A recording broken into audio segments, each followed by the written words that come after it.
Hello there, and welcome to the Slumber Science Society.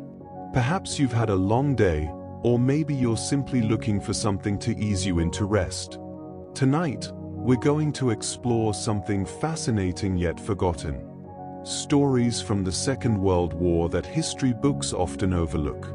Not the grand battles or famous generals, but the peculiar, the unexpected, the quietly remarkable moments that shaped one of humanity's most tumultuous periods. The war we think we know was filled with secrets. Hidden beneath the familiar narratives of invasion and resistance lay a world of improvisation, desperation, and occasionally, genius.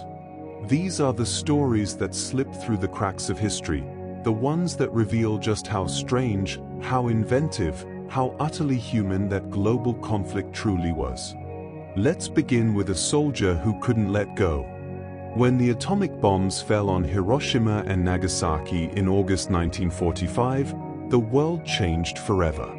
Emperor Hirohito's voice crackled across radios throughout Japan, announcing surrender. For millions of Japanese soldiers scattered across the Pacific, the war ended in that moment. They laid down their weapons, emerged from jungles and caves, and began the long journey home. But not all of them heard that broadcast. And even among those who did, not everyone believed it. Deep in the dense rainforests of Indonesia's Morotai Island, a soldier named Teru Nakamura continued his mission. The island's thick vegetation provided perfect cover. The humidity was oppressive, the insects relentless, but Nakamura had learned to adapt. He'd been stationed there since the war's chaotic final years, and when his unit dispersed, he simply stayed. Days turned to weeks, weeks to months, months to years. Nakamura wasn't Japanese by birth. He came from Taiwan, which Japan had controlled since 1895. He belonged to the indigenous Takasago people, recruited into the Imperial Japanese Army during the desperate final phase of the war when Japan conscripted soldiers from throughout its crumbling empire. His military training had been brief, his equipment basic, but his determination was absolute. While the world rebuilt itself, Nakamura built huts from bamboo and palm fronds. He cultivated small gardens in jungle clearings, growing taro and other vegetables. He fashioned tools from whatever materials he could scavenge. The skills of his indigenous heritage served him well, knowledge passed down through generations about living from the land, reading the forest's rhythms, understanding the delicate balance between survival and discovery. The years accumulated. 1950 came and went. The Korean War erupted and ended. Japan transformed from occupied territory to economic powerhouse. Television arrived, then color television. Humans walked on the moon. The Vietnam War raged and concluded. Presidents and prime ministers rose and fell. And still, on that island, Nakamura tended his garden and maintained his position. He occasionally encountered Indonesian villagers, though he avoided close contact. Rumors circulated about a strange hermit in the forest, but the stories seemed too fantastical to investigate seriously. Who could imagine a soldier still fighting a war that had ended decades ago? The very idea seemed to belong to fiction, not reality. On December 18, 1974, nearly 30 years after Emperor Hirohito's surrender announcement, Indonesian soldiers on a routine patrol discovered Nakamura's camp. They found a 54-year-old man, thin but surprisingly healthy, wearing a patchwork of decayed military uniform and clothing he'd woven from plant fibers. His military rifle, though decades old, had been carefully maintained. His camp showed evidence of meticulous organization, years of careful routine and discipline. The discovery made international headlines. Nakamura became the last known Japanese holdout from World War II, the final soldier to emerge from hiding. His story captivated people worldwide. This man who'd missed 3 decades of human history, who'd believed in his mission so completely that he'd sacrificed nearly half his life to it. Journalists descended on the story, cameras capturing his bewildered face as officials explained that Japan had been at peace for almost 30 years, that the emperor he'd served had become a constitutional figurehead, that the world he'd known no longer existed. Nakamura was repatriated to Taiwan, but the transition proved jarring. The Taiwan he returned to bore little resemblance to the one he'd left. Friends and family members had aged beyond recognition or passed away entirely. The language had evolved, technology had transformed daily life, social structures had shifted. He'd given his youth to a cause that history had already judged and moved beyond. He died in 1979, just 5 years after his discovery, still perhaps searching for a place that no longer existed, a world that had vanished the moment those atomic bombs fell. His story stands as testament to loyalty taken to its extreme conclusion, to the power of belief even in the face of overwhelming contradiction. Nakamura wasn't a hero in any conventional sense, nor was he a villain. He was simply a man who'd been given a mission and never received orders to stand down. In that sense, he represents countless others who found themselves trapped by circumstances beyond their control, living according to codes that the world outside had already abandoned. But Nakamura wasn't the only one who couldn't leave the war behind. His dedication had been personal, a choice born from circumstance and training. Other remnants of that conflict remained active in different ways, frozen in time not by belief but by location.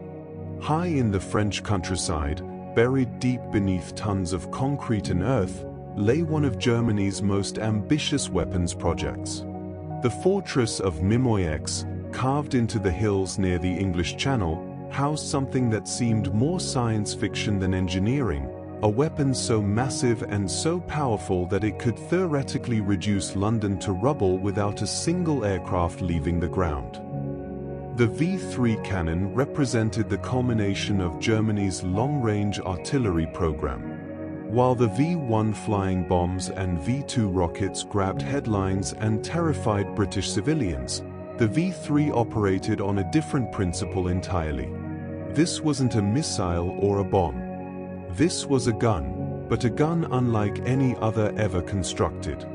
The weapon stretched 130 meters into the hillside, essentially a tunnel aimed at London. Its barrel measured 150 millimeters in diameter, and along its length, engineers had installed a series of lateral combustion chambers, each designed to ignite in sequence as the projectile passed. The concept was brilliant in its simplicity. Rather than relying on a single massive explosion to propel the shell, the V3 would use multiple smaller charges, each adding velocity until the projectile achieved speeds approaching 1,500 meters per second. At that velocity, the V3 could reach targets 165 kilometers away. London, that tantalizing prize that had frustrated German military planners throughout the war, would finally sit within range of a weapon that didn't depend on weather conditions, pilot skill, or the vagaries of rocket guidance systems. The shells would simply rain down, 10 or 12 per minute, transforming Britain's capital into a target practice range. The engineering challenges were immense. Creating a barrel that could withstand the repeated stress of those sequential explosions required metallurgy at the cutting edge of 1940s technology. The timing mechanisms for the lateral charges needed to fire with microsecond precision. The entire structure had to remain stable despite the tremendous forces generated with each firing. And all of this had to be accomplished in secret, protected from Allied bombing raids, supplied despite Germany's increasingly strained logistics network. German engineers and forced laborers worked around the clock to complete the Mimoyex complex. They excavated 50 enormous shafts, each designed to house its own V3 barrel. The facility would be essentially bomb-proof, buried so deeply that conventional explosives could barely scratch its defenses. From those shafts, Germany could maintain a sustained bombardment of London, a mechanical hammer striking Britain's heart day and night, potentially breaking civilian morale and forcing political concessions. But Allied intelligence wasn't blind. Reconnaissance aircraft spotted unusual construction activity. Resistance networks reported massive shipments of concrete and steel. Analysts studied aerial photographs, noting the distinctive pattern of shaft entrances. The facility's purpose remained unclear, but its strategic importance seemed obvious. Something important was being built there, something that needed to be stopped. On July 6, 1944, just 1 month after D-Day, the Royal Air Force launched a specialized bombing raid against Mimoyex. They brought their secret weapon, the Tallboy bomb, a 5-ton masterpiece of engineering designed by Barnes-Wallis specifically for penetrating hardened targets. The Tallboys didn't rely solely on explosive power. They were designed to accelerate to supersonic speeds during their fall, driving deep into the earth before detonating, creating earthquake effects that could shatter even the most heavily reinforced bunkers. The raid proved devastatingly effective. One Tallboy penetrated the complex, collapsing several shafts and killing dozens of workers. The structural damage was catastrophic. German engineers assessed the site and delivered their conclusion: repairs would take months, perhaps longer. By the time Mimoyex became operational, the war's strategic picture would have shifted beyond recovery. The project was abandoned.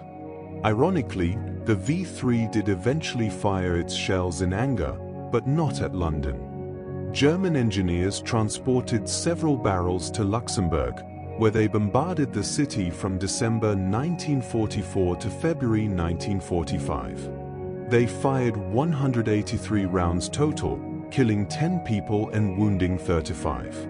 After all the planning, all the engineering brilliance, all the forced labor and resources poured into the project, the V-3's actual combat record amounted to those few casualties, a tiny footnote in a war that claimed millions. The Mimoyex fortress still exists, buried in those French hills, a monument to technological ambition outpaced by strategic reality. Occasionally, portions of it have been opened for tours, allowing visitors to walk through those massive shafts, to stand in spaces where German engineers once believed they could change the war's outcome. The concrete remains solid, the scale still impressive, but the weapon itself exists only as historical curiosity now, another example of warfare's constant race between offense and defense, between ambitious planning and practical execution. Yet for all Germany's technological sophistication, for all its engineering prowess and scientific advancement, some of the war's most remarkable stories emerged from simpler sources. Not from laboratories or weapons factories, but from circumstances so unlikely they seemed invented. Such as the tale of a bear who became a soldier. In the spring of 1942, Polish soldiers of the 22nd Artillery Supply Company found themselves in Iran, part of the complex journey that Polish forces endured after their country's occupation. They'd been prisoners, then refugees, and now they were rebuilding themselves as a fighting force. Resources were scarce, morale was fragile, but they remained determined to rejoin the fight against Germany. A young boy approached their camp one day, carrying something remarkable in his arms. A Syrian brown bear cub, orphaned after hunters had killed its mother. The boy hoped to trade the cub for food. The soldiers, perhaps seeing something of their own displaced condition in that small creature, agreed to the exchange. They named him Wojtek, which means happy warrior in Polish, though the tiny cub seemed far from warlike as he stumbled around the camp, wrestling with equipment and generally creating chaos. Wojtek grew quickly, as bears do. His playfulness became legendary. He would wrestle with the soldiers, always careful not to hurt them despite his increasing size and strength. He developed a taste for beer, a preference that would follow him throughout his military career. He learned to salute, raising one paw to his forehead when greeted. He enjoyed cigarettes, though whether he actually smoked them or simply liked the attention they generated remains unclear.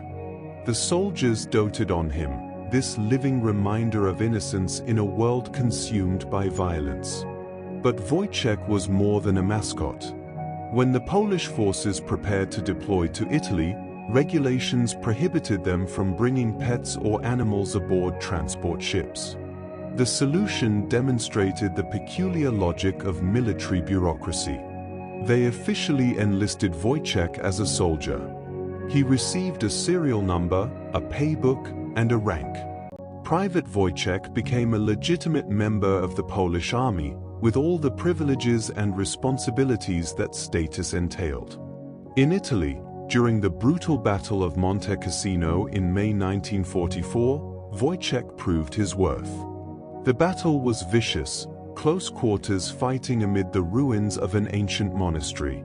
Artillery support was crucial, but moving ammunition to the guns required constant resupply. The work was exhausting, dangerous, exposed to enemy fire.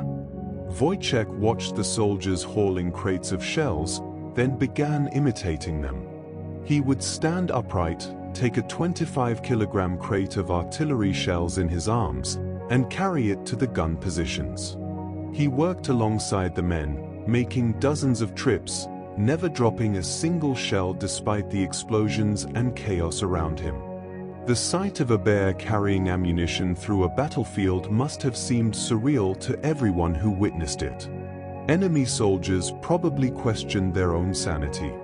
But Wojtek's contribution was genuine and significant. His incredible strength allowed him to carry loads that would have required 2 soldiers, and he worked tirelessly, seemingly unaffected by the fear that gripped human beings in combat. His presence boosted morale in ways that went beyond his practical assistance. If a bear could remain calm under fire, perhaps there was hope after all. After the battle, Wojtek was promoted to the rank of corporal in recognition of his service. The 22nd Artillery Supply Company adopted his image as their official emblem, a bear carrying an artillery shell. That emblem remains in use today, a lasting tribute to an unlikely warrior. When the war ended, Wojtek accompanied his unit to Scotland, where Polish forces were stationed during demobilization. He lived at Winfield Camp near Duns, but as the soldiers gradually returned to Poland or dispersed to new lives, Wojtek's future became uncertain. Eventually, he was retired to the Edinburgh Zoo, where he lived until 1963. Former soldiers would visit him there, calling out his name, and Wojtek would recognize them, becoming animated and affectionate. He particularly enjoyed receiving cigarettes from his old comrades, those who officials eventually discouraged the practice. Wojtek's story endures because it represents something essential about the human experience of war. Amid the horror and destruction, people sought connections, moments of normalcy, relationships that transcended the immediate violence. A bear who drank beer and smoked cigarettes and carried artillery shells became more than an oddity. He became a symbol of resilience, of the capacity to find companionship in unexpected places, of the possibility that even in war's darkest hours, something innocent could survive. But not all wartime innovations emerged from acts of kindness or circumstances of chance. Some came from desperation, from the realization that conventional approaches were failing and radical alternatives needed exploration. Consider what happened when military planners decided that mammals weren't the only animals that could serve as weapons. In early 1942, Pennsylvania dentist Lytle S. Adams proposed an idea to the United States government. He'd recently visited Carlsbad Caverns in New Mexico and been astounded by the millions of bats living there. Bats were small, capable of flying long distances, and could roost in tight spaces. Japanese cities, he knew, were constructed largely of wood and paper. What if you could attach tiny incendiary devices to bats, release them over Japan, and let them naturally seek out hiding places in attics and eaves? When the timed devices ignited, thousands of small fires would break out simultaneously across the city, overwhelming firefighting capabilities and creating conflagration on a massive scale. The proposal reached President Franklin D. Roosevelt, who forwarded it to William J. Donovan, Director of the Office of Strategic Services, with a note, "This man is not a nut. It sounds like a perfectly wild idea but is worth your time looking into." Thus began Project X-Ray, one of the stranger weapons development programs of the entire war. The technical challenges were substantial. Researchers needed to determine which bat species could carry the necessary payload. The Mexican free-tailed bat eventually won selection, capable of carrying 11 grams of napalm while remaining airborne.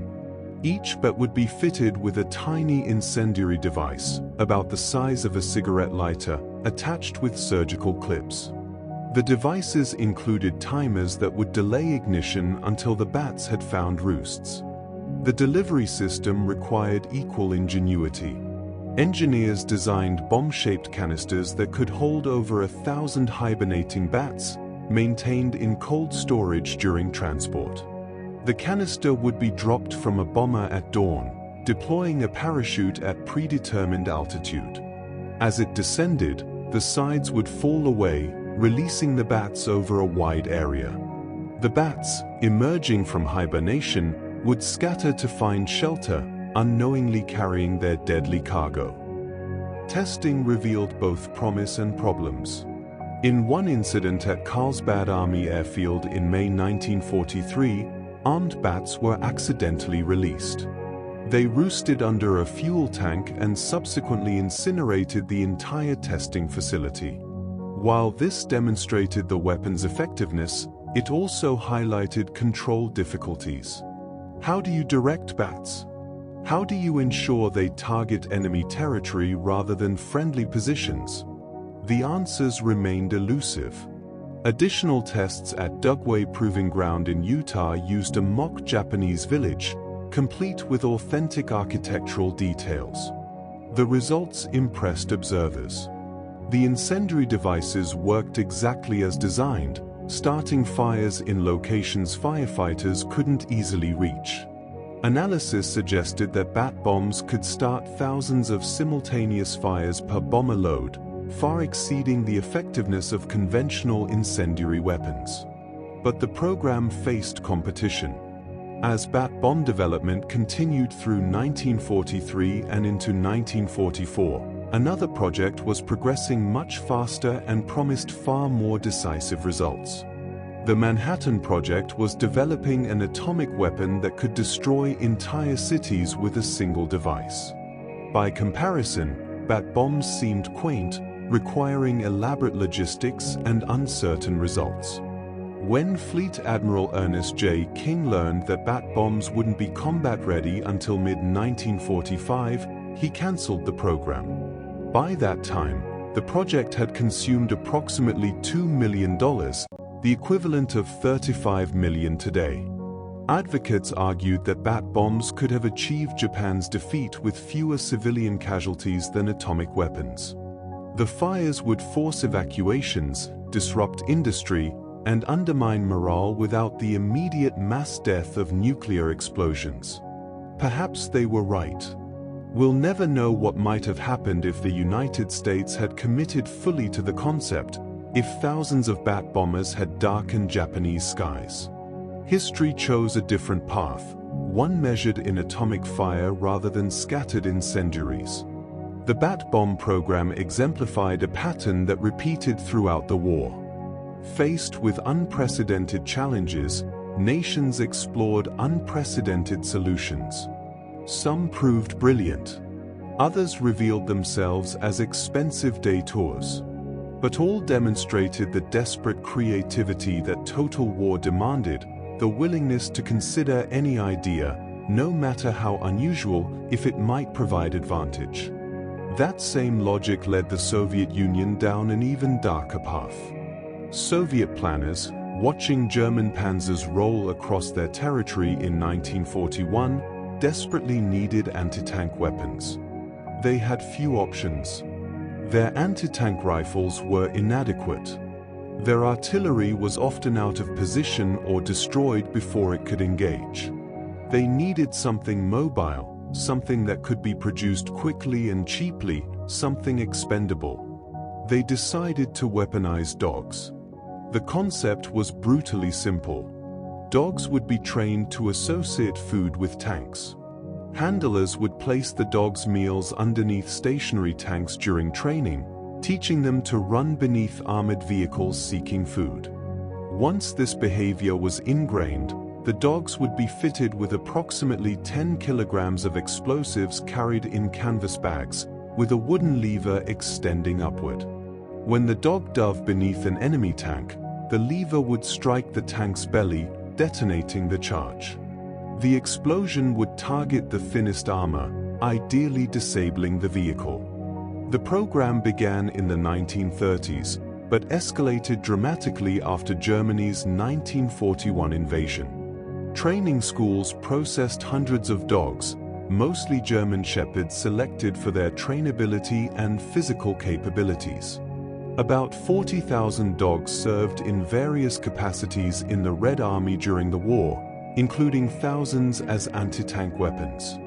The first deployment in late summer 1941 revealed fundamental problems. Training tanks had been stationary. Combat tanks were not. Many dogs, faced with moving, firing vehicles, simply fled. Others, trained on Soviet diesel tanks, sought out familiar-smelling Soviet vehicles rather than strange-smelling German ones. Some ran back towards Soviet lines after release, their charges detonating among friendly forces. Trainers who developed bonds with their dogs were ordered to shoot returning animals to prevent casualties, a psychological burden that proved difficult to bear. Out of the first deployment of 30 dogs, only 4 detonated their charges near German tanks, with unknown damage inflicted. 6 dogs killed Soviet soldiers by returning to friendly trenches and exploding among them. The program's effectiveness seemed dubious at best. Yet desperate times demanded desperate measures. Soviet commanders continued using anti-tank dogs, particularly during the chaotic defense of Stalingrad and at the Battle of Kursk. Reliable casualty figures remain elusive. Soviet sources claimed the dogs destroyed around 300 German tanks. Many historians dismiss this as propaganda. Documented accounts suggest dozens rather than hundreds, though even these incomplete records tell of incidents where anti-tank dogs successfully disabled armored vehicles. The German military knew about Soviet anti-tank dogs from 1941 onward and took countermeasures. Soldiers received orders to shoot any dog approaching their positions. Tank crews learned to watch for running dogs and open fire immediately. The small, fast-moving targets were difficult to hit, but the effort proved necessary. Anti-tank dogs represented a bizarre but genuine threat, one more hazard in an already deadly environment. After 1942, the program's use declined rapidly. The tactical problems proved insurmountable, and Soviet industry was finally producing adequate conventional anti-tank weapons. Training schools redirected efforts toward mine detection and other roles where dogs could serve effectively without dying in the process. Remarkably, though, training of anti-tank dogs continued sporadically through the Cold War, finally ending only in 1996, over 50 years after World War II's conclusion. The anti-tank dog program stands as one of warfare's grimmer experiments, a reminder that desperation erodes ethical boundaries, that military necessity can justify almost anything to those in its grip. The dogs involved had no choice, no understanding of their role. They'd been trained to seek food and instead found death. Their handlers, forced to weaponize animals they bonded with, carried psychological scars that peace couldn't easily heal. The whole endeavor represents something troubling about industrial warfare, its capacity to transform anything, even loyal companions, into expendable resources. Yet even anti-tank dogs weren't the strangest weapon concept of the war. That distinction arguably belongs to the plans that never quite escaped the drawing board but demonstrated just how far military imagination could stretch when freed from practical constraints. Consider the Nazi proposal for a sun gun, a massive space mirror that would focus sunlight into a death ray capable of boiling enemy cities' water supplies or igniting their flammable materials. German scientists calculated that a mirror 100 meters square, positioned in orbit, could concentrate solar radiation with devastating effect. The project never progressed beyond theoretical calculations, though its very existence in official planning documents reveals the boundless ambition, or perhaps desperation, that gripped Germany's leadership as the war turned against them. Or consider the British response to Germany's U-boat campaign. In early 1942, German submarines were sinking Allied shipping faster than it could be replaced. The problem was the mid-Atlantic gap, that vast stretch of ocean beyond the range of land-based aircraft where U-boats operated freely. Britain needed an aircraft carrier that could station itself in that gap, providing continuous air cover for convoys. But steel was scarce, shipyards were overwhelmed, and conventional carriers took years to build. Geoffrey Pike, an eccentric British inventor working for combined operations, proposed an audacious solution. Ice was plentiful and essentially free. What if you could build an aircraft carrier from ice? Not regular ice, which was too brittle and prone to melting, but a special mixture of ice and wood pulp that researchers had developed, called pykrete after Pike himself. Pykrete was remarkably strong, resistant to shattering, and melted slowly even in warm water. A ship built from pykrete could be enormous, essentially unsinkable, and immune to torpedo damage since explosive impacts would merely create holes without compromising the vessel's overall integrity. Project Habakkuk, as the ice carrier plan was named, grew increasingly ambitious. Initial proposals called for a vessel 600 meters long with a 30-meter thick hull. It would carry defensive armament and a squadron of bombers. Its refrigeration plant would maintain the pykrete's integrity, powered by turbines housed within the structure. The ship would be too massive and slow to maneuver conventionally, but it wouldn't need to maneuver. It would simply station itself in the Atlantic and serve as an unsinkable airbase. Engineers built a scale model on Patricia Lake in Alberta, Canada, a smaller prototype that confirmed pykrete's properties. The material lived up to expectations. In demonstrations, bullets ricocheted off pykrete blocks while shattering regular ice. The refrigeration systems maintained structural integrity even in relatively warm conditions. The concept seemed feasible from an engineering standpoint. But practical problems accumulated. The refrigeration plant required enormous amounts of steel tubing and power generation, resources that Britain could hardly spare. Pykrete, while strong, still experienced plastic flow over time, meaning the ship would gradually sag unless temperatures were maintained at extremely low levels. The quantities of wood pulp required would significantly impact paper production. And perhaps most critically, by 1943 longer-range aircraft were closing the mid-Atlantic gap on their own, escort carriers were entering service in quantity, and the U-boat threat was diminishing. The problem Habakkuk was meant to solve was solving itself through conventional means. The project was quietly abandoned in late 1943. The Patricia Lake prototype took 3 summers to completely melt, a final testament to pykrete's durability. Churchill, who'd initially supported the concept, made no mention of it in his post-war memoirs. The whole scheme became a historical footnote, Another example of wartime innovation that pushed boundaries but couldn't quite translate ambitious vision into operational reality. These projects, successful or not, practical or fantastic, shared a common origin. They emerged from the pressure cooker of total war, when nations mobilized every resource and considered every option. In that environment, yesterday's absurd became today's serious proposal. The line between genius and madness blurred. Engineers and scientists found themselves tasked with the impossible and expected to deliver. And sometimes, just sometimes, they succeeded beyond anyone's expectations. Sometimes the absurd proved terrifyingly effective. Sometimes the desperate gamble paid off in ways that changed history. Consider what happened when the United States looked beyond animals and machinery to human beings themselves, seeking advantage not in strength or numbers but in something more subtle. They found it in language, specifically in languages so complex and unique that even the most sophisticated codebreakers couldn't unravel them. The Navajo language emerged from centuries of isolation in the American Southwest. It had no written form until missionaries created one in the 1940s. Its syntax bore no relation to European languages.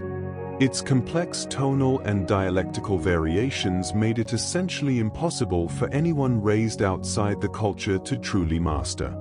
To Japanese codebreakers, trained in European language patterns and mathematical encryption systems, Navajo would be utterly opaque.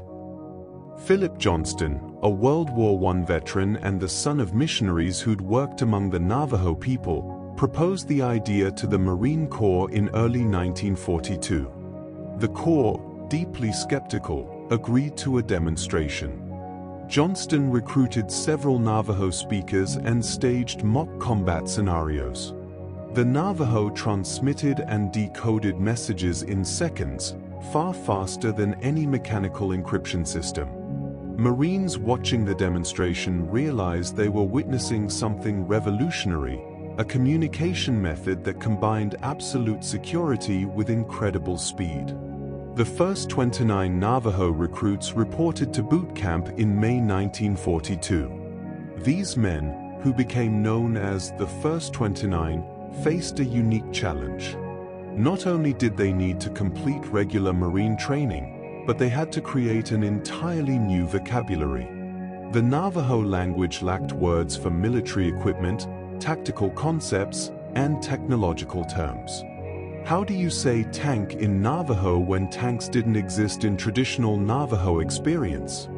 The solution was both simple and elegant. Code talkers created two types of vocabulary. For common military terms, they developed descriptive phrases.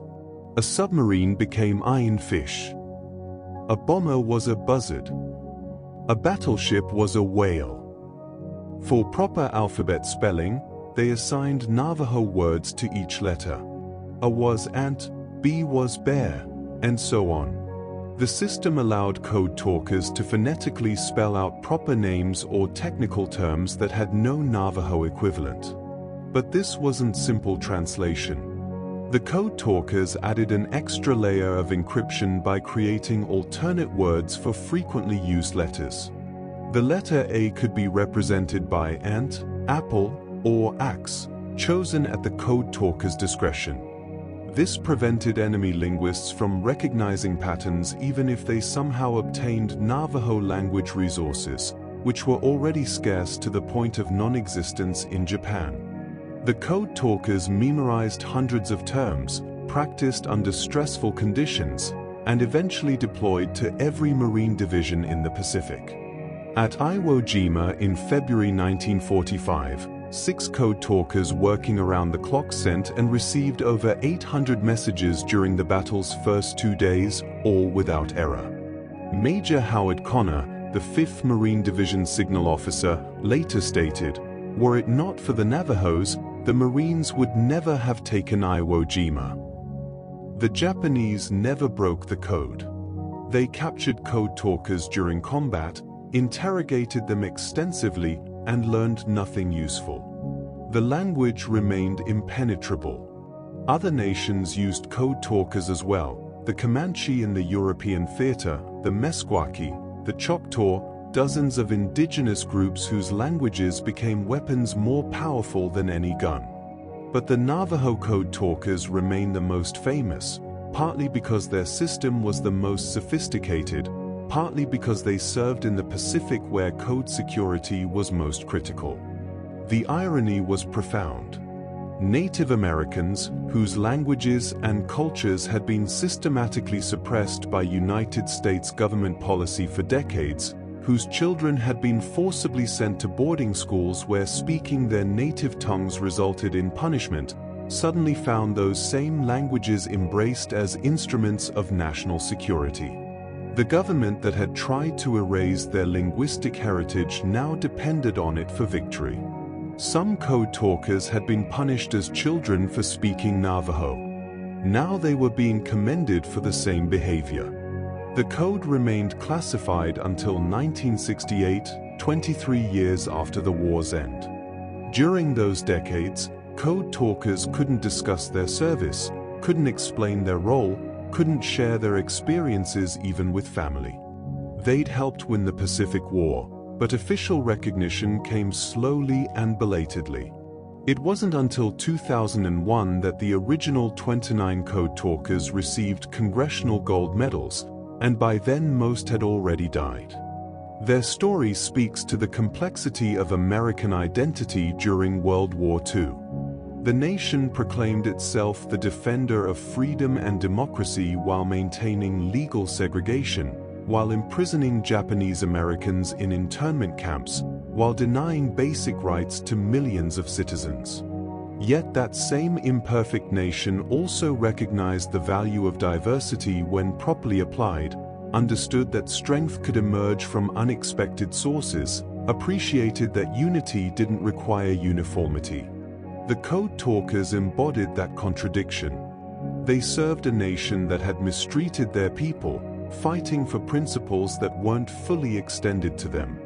They did so anyway, with distinction and honor, demonstrating loyalty that transcended personal grievance. Their service raised uncomfortable questions about justice and belonging, about the distance between American ideals and American reality. But questions of justice and principle seemed abstract when bombers filled the sky and artillery shells cratered the ground. In those moments, survival dominated all other concerns. Communication mattered because it kept people alive. Code security mattered because it prevented deaths. Everything else, all the complicated moral calculations, receded before the immediate necessity of winning today's battle. That pragmatic focus, that willingness to set aside larger questions for immediate needs, characterized the entire war effort. Nations did what worked, regardless of whether it aligned with their stated values. They allied with Stalin to fight Hitler, placed economic sanctions while trading through neutral intermediaries, proclaimed international law while bombing civilian populations. Consistency was a luxury that total war couldn't afford. And sometimes that flexibility, that willingness to bend or ignore rules when circumstances demanded, produced results so bizarre they seemed fictional. Consider what happened when humanity's capacity for hatred encountered bureaucratic absurdity, when the machinery of genocide stumbled over its own administrative complexity. But we're approaching territory that requires different treatment, aspects of the war that can't be compressed into anecdotes or presented as curiosities. The reality of World War II extends far beyond its strange weapons and unlikely warriors.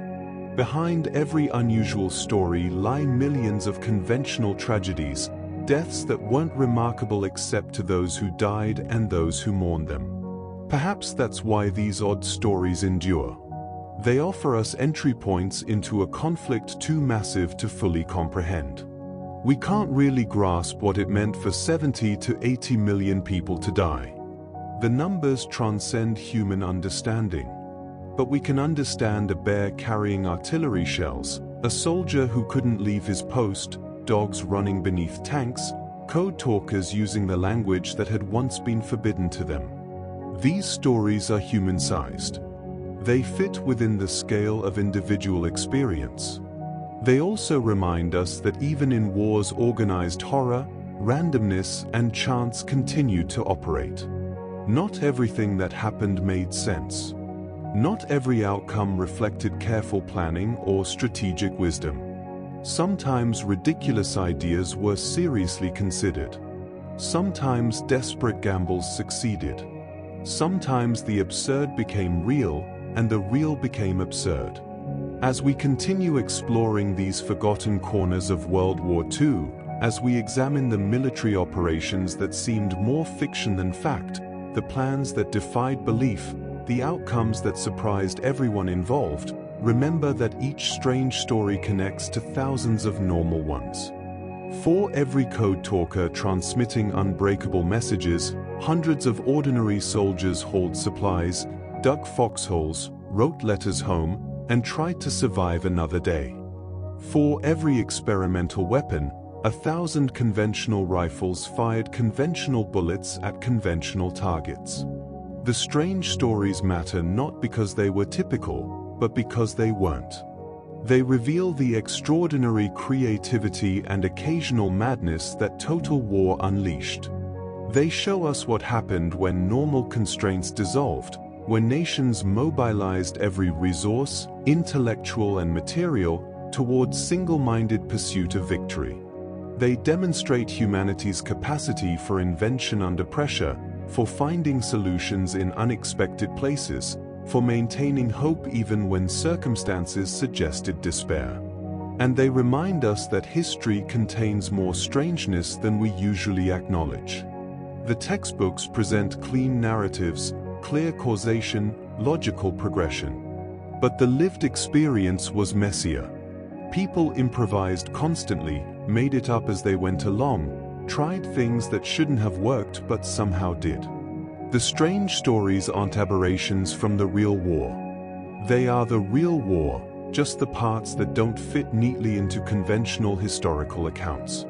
The Second World War changed human civilization in ways we're still processing. It reshaped borders, destroyed empires, created new technologies, revealed moral depths and depths we'd prefer to forget.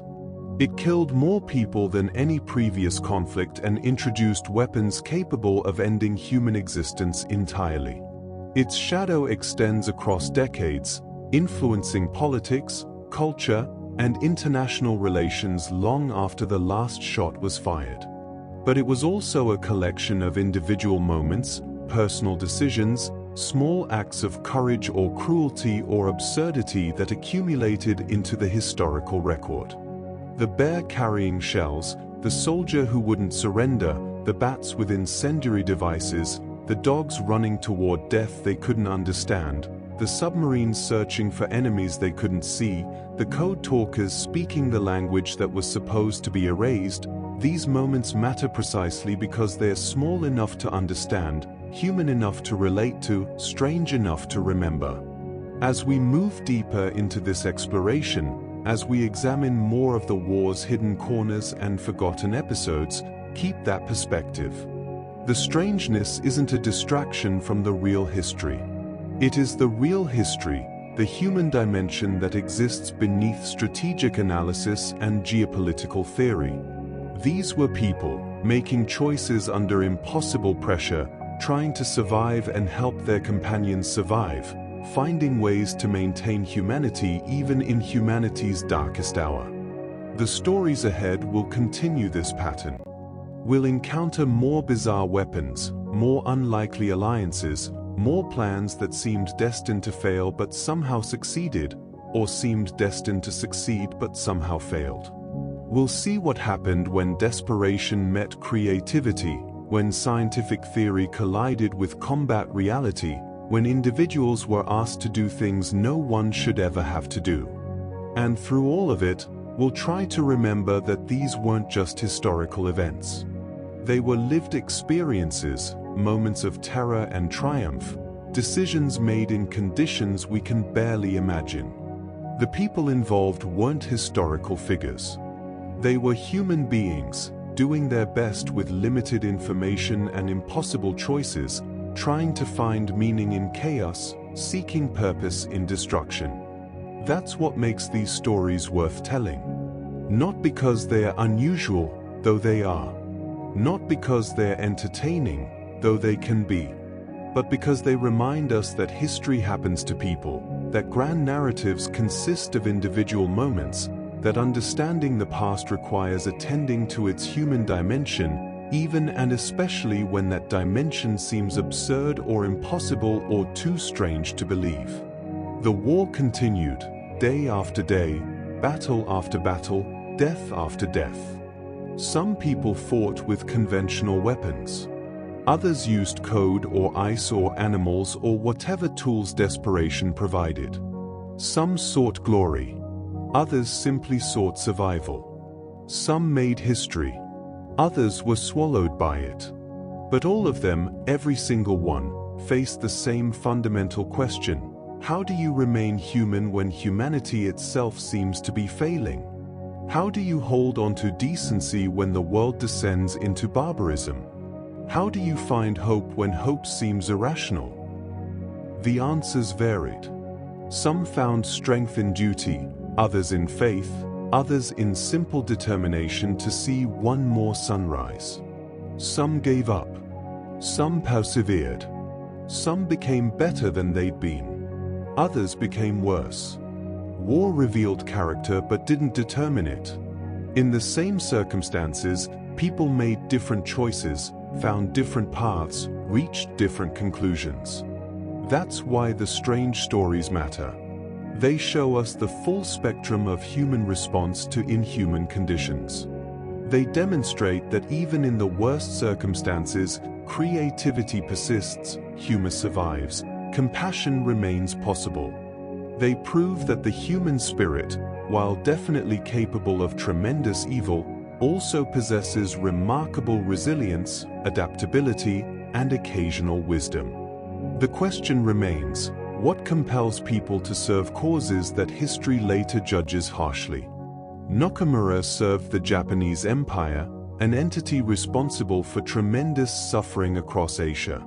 The anti-tank dog handlers served Stalin's Soviet Union, a regime that murdered millions of its own citizens. German engineers building the V3 served Hitler's Germany, pursuing weapons meant to kill civilians indiscriminately. Yet these weren't monsters. They were ordinary people caught in extraordinary circumstances, shaped by propaganda, constrained by limited information, motivated by loyalty to comrades if not to causes. This moral ambiguity haunts any serious examination of World War II. We can celebrate the code talkers' contribution while acknowledging that the nation they served maintained racial hierarchies. We can appreciate Wojtek's story while recognizing that the war he participated in devastated entire societies. We can marvel at engineering achievements like the V3 while understanding that its intended purpose was mass murder. History rarely offers moral clarity. It usually presents us with complicated people making imperfect choices in impossible situations. Consider the engineers who worked on Germany's various secret weapons programs. Many were not committed Nazis. Some were conscripted scientists and technicians doing what was required to survive. They faced a choice between cooperation and consequences, between contributing to a regime they might have privately opposed and facing imprisonment or execution for refusal. What would you have done? The question isn't rhetorical. It's meant to provoke reflection on the difference between abstract principle and lived reality. Or consider the Soviet soldiers who released anti-tank dogs toward German lines. Many of them loved those dogs, had trained them, had developed bonds with them. Then orders came to weaponize those relationships, to transform companions into explosive devices. Some handlers reportedly sabotaged their own dogs' equipment, ensuring the charges wouldn't detonate, risking court-martial rather than sending animals they cared about towards certain death. Others followed orders precisely, prioritizing military necessity over personal attachment. Both responses were understandable. Neither was entirely right or wrong. These moral complexities extend to Allied actions as well. The bat bomb program involved thousands of bats dying in tests and potential millions dying if the weapon had been deployed operationally. Does the potential reduction in human casualties justify animal suffering on that scale? The atomic bombs that ultimately ended the Pacific War killed approximately 200,000 people, mostly civilians. Was that preferable to conventional bombing that might have killed more over a longer period? Or a ground invasion that could have resulted in millions of casualties on both sides? Historical consensus leans toward justification, but the question remains uncomfortable, as it should. The Night Witches, those Soviet female pilots who flew ancient biplanes on bombing missions against German positions, provide another angle on these moral questions. They dropped bombs that killed soldiers who were themselves sons, brothers, fathers, many of whom had been conscripted and had little ideological commitment to Nazism. The Night Witches performed their missions with extraordinary courage and skill, flying outdated aircraft through fierce anti-aircraft fire, completing over 23,000 sorties and delivering 3,000 tons of bombs. But each ton of explosives found human targets. War doesn't distinguish between killing and murder, between combatant and victim. The Night Witches were heroes to the Soviet Union, terrorizing nightmares to German soldiers. The 588th Night Bomber Regiment was formed in October 1941 after Germany's invasion pushed deep into Soviet territory. Marina Reskova, already famous as one of Russia's most celebrated aviators, convinced Stalin to approve 3 all-female aviation regiments. The 588th would fly night harassment missions, using whatever aircraft Soviet industry could spare. They received Polikarpov Po-2 biplanes, training aircraft from the 1920s constructed of plywood and canvas. These planes were slower than German fighter aircraft could fly without stalling. They carried minimal payload. They had no radios, no radar, no modern navigation equipment. Yet the Night Witches turned these limitations into advantages. The Po-2's slow speed made it extremely maneuverable. Pilots could fly just above treetop level, making radar detection nearly impossible. The plane's quiet engine and fabric construction produced minimal sound, especially when pilots idled the engine near their target and glided to bomb release. German soldiers reported hearing only a faint whooshing sound, like a witch's broomstick, before bombs began exploding around their positions. The nickname spread, Naxixen, Night Witches. The pilots flew multiple missions each night, landing to refuel and rearm before immediately taking off again. In summer months when darkness lasted only a few hours, crews might complete 8 or 10 sorties. They navigated by compass and visual landmarks, memorizing terrain features because they couldn't risk lights that would reveal their position. They flew in all weather conditions, through storms and fog and snow, because the harassment missions were meant to prevent German forces from ever resting, from ever feeling safe even behind their own lines. The regiment's commander, Yevdokia Bershanskaya, led throughout the war and became the only female officer to command a Soviet bombing regiment. She maintained strict discipline while fostering fierce loyalty among her pilots and ground crews. When male officers suggested that female pilots couldn't handle combat stress, Bershanskaya responded by pointing to the regiment's combat record: 23,000 sorties, 32 casualties, 23 heroes of the Soviet Union awarded. The statistics spoke clearly enough. Individual Night Witches became legends within the regiment. Nadezhda Popova flew over 800 missions and survived being shot down several times. Irina Sebrova completed 1,008 sorties, the most of any night witch. Yevgenia Jigulenko participated in both the defense of Stalingrad and the final assault on Berlin. These weren't aristocratic volunteers seeking adventure. They were young Soviet women, many from working-class backgrounds, who joined because their country was literally fighting for survival and needed every capable person regardless of gender. The prejudice they faced from male officers and ground crews gradually eroded as their combat effectiveness became undeniable. Initially, male pilots and mechanics resented the female aviators, viewing them as a publicity stunt or distraction. The night witches proved themselves through consistent performance under the harshest conditions. Eventually, German forces learned to recognize the sound of Po-2 engines and went on high alert when night witches were in the area. Any German soldier who shot down a night witch's plane automatically received an Iron Cross, a mark of the threat these women represented.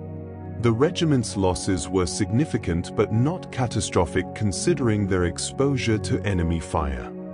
32 women died during combat operations.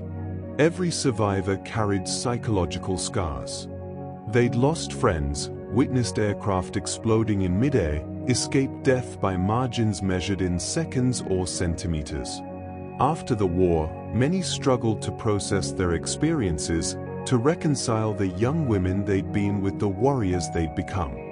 Soviet society celebrated them briefly, then expected them to resume traditional roles. Some adapted. Others foundered. All carried memories that no celebration could erase. Contrast the night witch's experience with that of Lyudmila Pavlichenko, who chose a very different path within Soviet military service. Pavlichenko was a sniper, arguably the most effective female sniper in history, credited with 309 confirmed kills including 36 enemy snipers. Where the night witches delivered death from above, Pavlichenko dealt it at close range, watching through her scope as targets became individuals with faces, with movements, with final moments. She was born in 1916 in Ukraine, the daughter of a factory worker. As a young woman, she'd taken up shooting as a hobby, joining a shooting club and developing exceptional marksmanship. When Germany invaded in June 1941, Pavlichenko was 25 years old and working toward a degree in history at Kiev University. She immediately volunteered for the Red Army, specifically requesting combat duty rather than a nursing position. The Red Army, initially skeptical of female combat troops, tested her abilities. She passed easily. They assigned her to the 25th Rifle Division as a sniper, one of approximately 2,000 Soviet female snipers who served during the war. Her first 2 kills came during the defense of Odessa, where she spent 2.5 months. By the time Soviet forces evacuated Odessa, she'd killed 187 German and Romanian soldiers. From Odessa, Pavlichenko went to Sevastopol for the city's bloody siege. This was industrial warfare at its most brutal, close-quarters combat amid ruins, artillery fire that never ceased, conditions that reduced soldiers to animals fighting for survival. Pavlichenko continued her work, stalking enemy snipers, identifying officer targets, eliminating anyone who exposed themselves for too long. In June 1942, mortar fragments wounded her severely enough that she was evacuated from the front. Rather than returning to combat after her recovery, Soviet authorities recognized Pavlichenko's propaganda value. They sent her on a publicity tour of Allied nations, making her the first Soviet citizen officially received by an American president. She met Franklin Roosevelt at the White House, toured factories and military bases, gave speeches challenging American men to match Soviet women's combat contributions. When reporters asked her about cosmetics and fashion rather than her combat experience, she responded with blistering sarcasm about American priorities. Eleanor Roosevelt took particular interest in Pavlichenko, inviting her to stay at the White House and accompanying her on tours. The friendship between these two women, from utterly different backgrounds and ideologies, demonstrated war's capacity to create unexpected connections. They corresponded for years after the tour concluded, maintaining a relationship that transcended political divisions. After the war, Pavlichenko finished her university degree and worked as a historian, researching the Soviet Navy until her retirement. She suffered from what we'd now recognize as post-traumatic stress disorder, experiencing nightmares and depression, struggling with alcohol. The Soviet government presented her as a heroic example of socialist womanhood, but the reality was more complicated. She'd killed over 300 people, watched each one through her scope, pulled the trigger knowing exactly what that bullet would do. However justified those killings were in context of combating Nazi invasion, they extracted a psychological cost that no amount of propaganda could negate. Pavlichenko died in 1974, the same year that Teru Nakamura emerged from the Indonesian jungle. The timing seems almost symbolic. As one holdout ended his private war, another warrior who'd fought that same war on opposite side passed into history. Neither found much peace after the conflict ended. Nakamura couldn't adapt to a world that had moved on without him. Pavlichenko couldn't escape memories of the world she'd helped create through violence. Their stories, like those of the Night Witches, the Code Talkers, the anti-tank dog handlers, reveal something essential about war's impact on individual psychology. The trauma doesn't end when the fighting stops. It continues, manifesting in nightmares, flashbacks, depression, addiction, relationship difficulties. Some veterans manage these symptoms better than others, finding ways to integrate their wartime experiences into post-war identities. Many struggle. Some never recover. The strangeness we've been exploring, the experimental weapons and unlikely warriors, sometimes served as coping mechanisms. Caring for Wojtek the bear gave Polish soldiers something to nurture in an environment dedicated to destruction. The elaborate technical challenges of building ice carriers or training bats gave engineers problems to solve that didn't directly involve killing. Creating elaborate codes based on indigenous languages allowed code talkers to honor their heritage while serving their country. These activities provided psychological relief from war's relentless horror. But relief was temporary at best. Heinrich Himmler, the SS commander who abandoned his military post to retreat to a spa, couldn't escape through luxury and rest. His appointment as commander of Army Group Vistula in January 1945 represented Hitler's delusion that party loyalty could substitute for military competence. Himmler had no strategic training, no tactical experience, no understanding of operational-level warfare.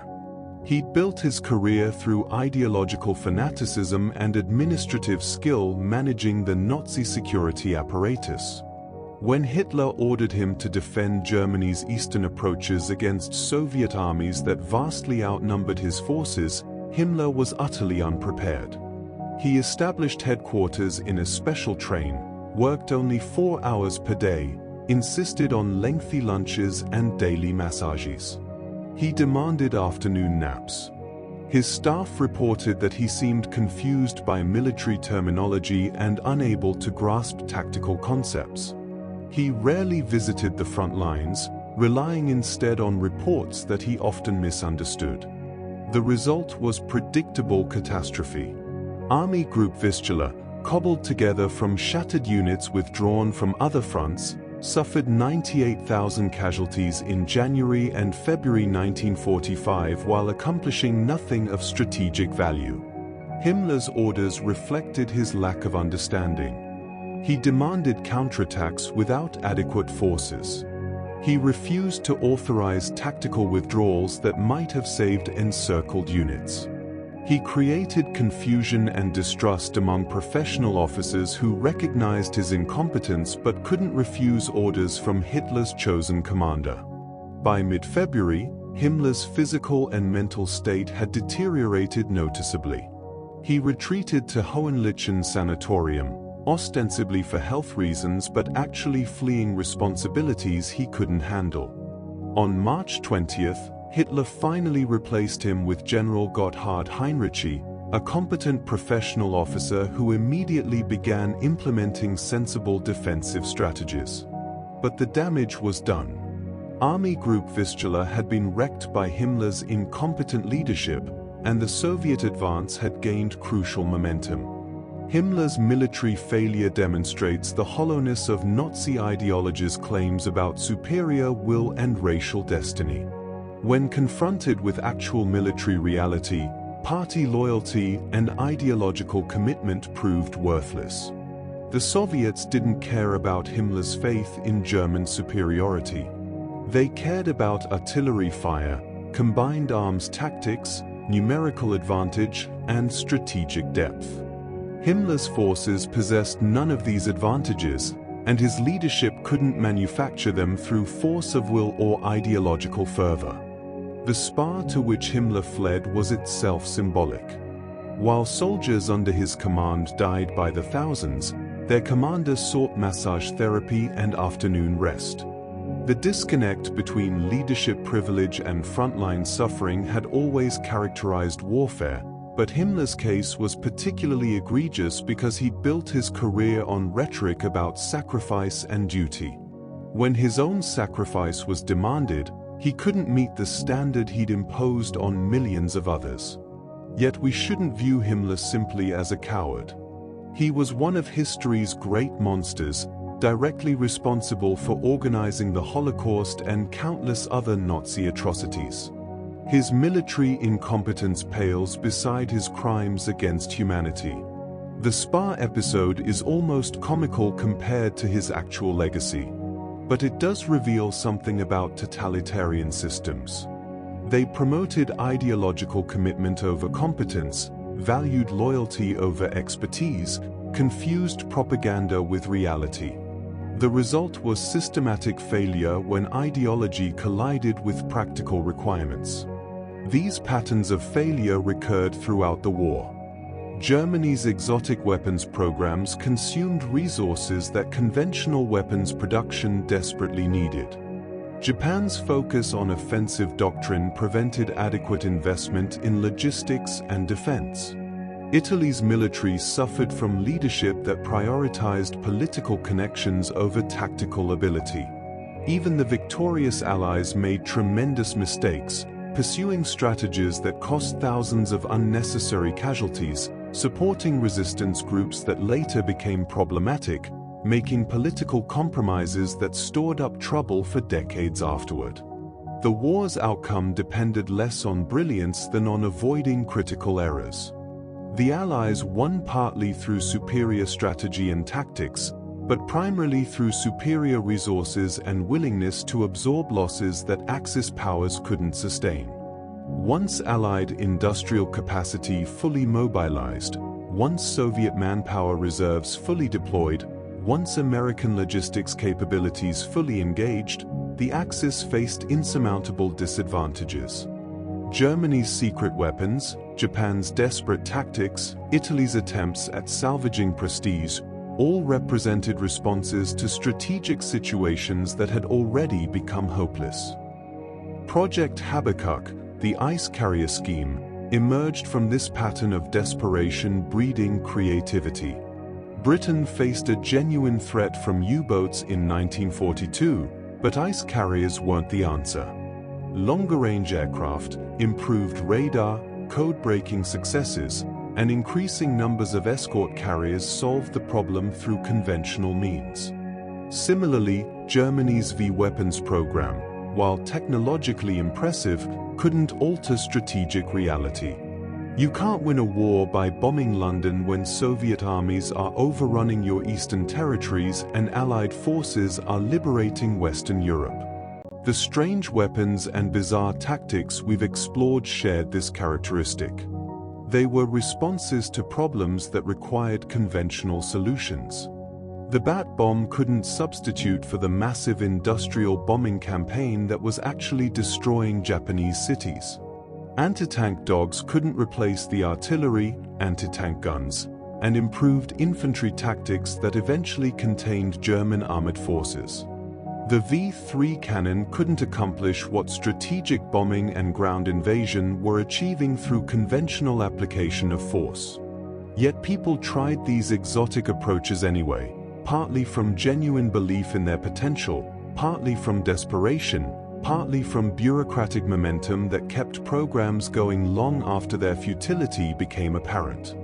The strange weapons represented hope that some scientific breakthrough or tactical innovation might provide shortcuts to victory, might spare nations the grinding attrition that conventional warfare demanded. That hope was almost always disappointed. War tends to favor proven methods over experimental approaches, numbers over novelty, persistence over cleverness.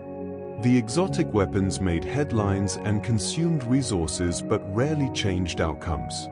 The real work happened in less interesting ways. Logistics officers ensuring supplies reached fighting units, factory workers producing reliable equipment in sufficient quantities, trainers preparing competent soldiers, planners coordinating complex operations across vast distances. But those boring realities don't make compelling stories.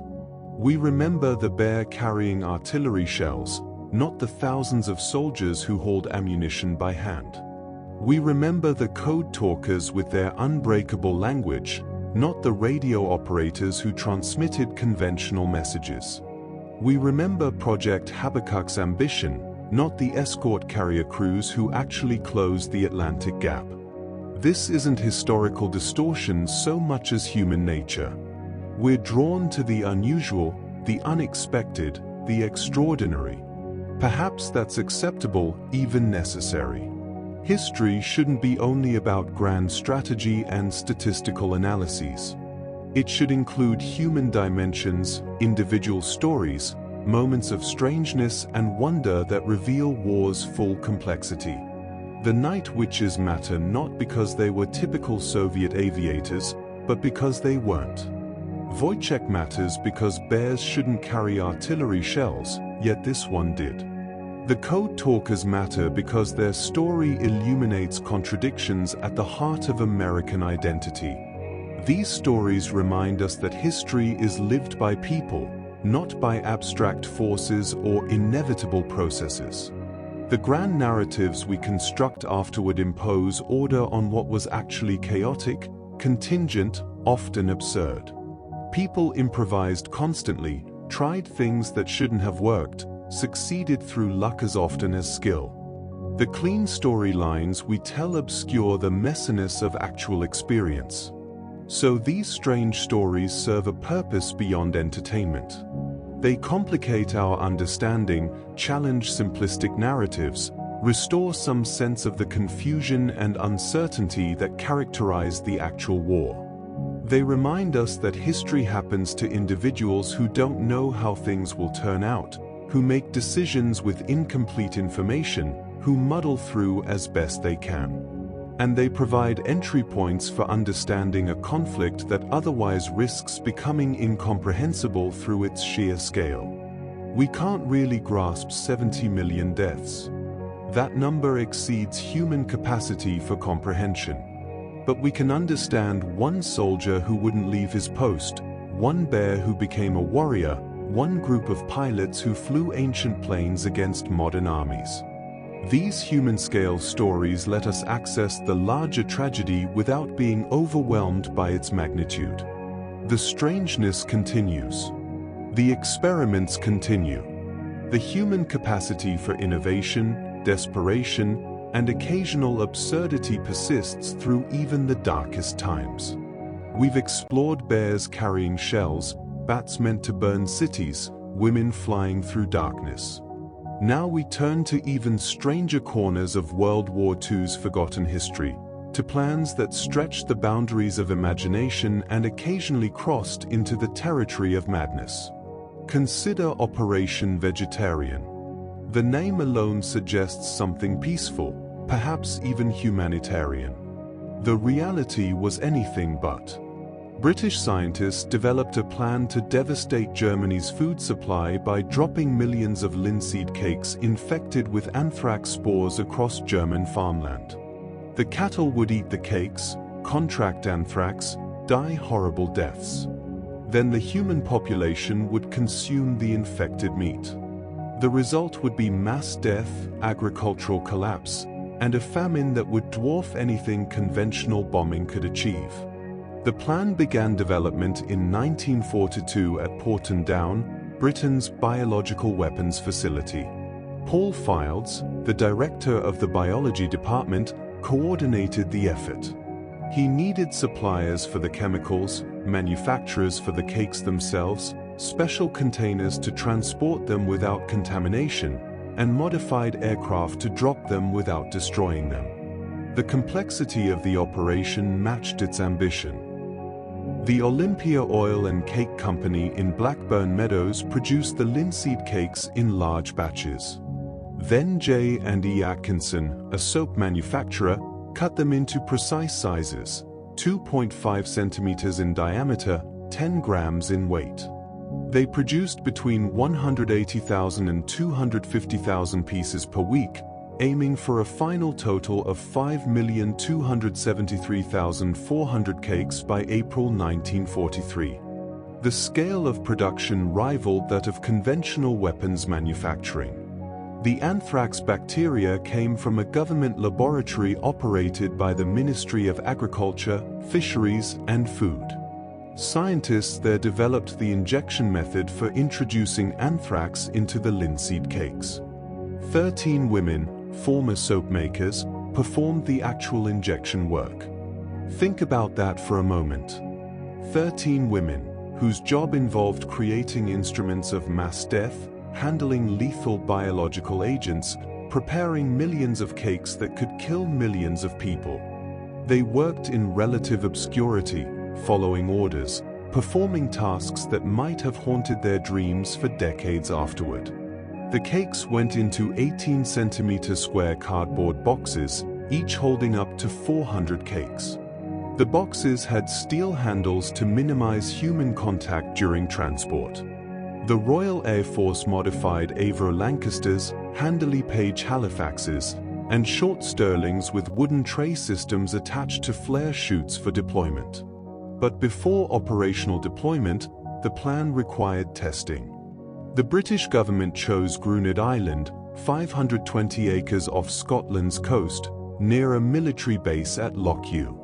The island was small, uninhabited, isolated enough that testing wouldn't immediately threaten civilian populations. Initial tests occurred in 1940 and 1941, dropping bombs containing concentrated anthrax spores on 60 sheep that had been shipped to the island. The results exceeded expectations, and that should have served as a warning. All the sheep died within days. Months later, anthrax infected farm animals on the mainland. Investigators discovered that one buried sheep carcass had been unearthed by a storm and washed ashore, spreading contamination beyond the test site. Testing continued until 1943, when the risk of infecting nearby populations became too great. The island was quarantined, closed to all boat and plane traffic. Because of the widespread contamination from anthrax spores, Gruned Island remained closed until 1990.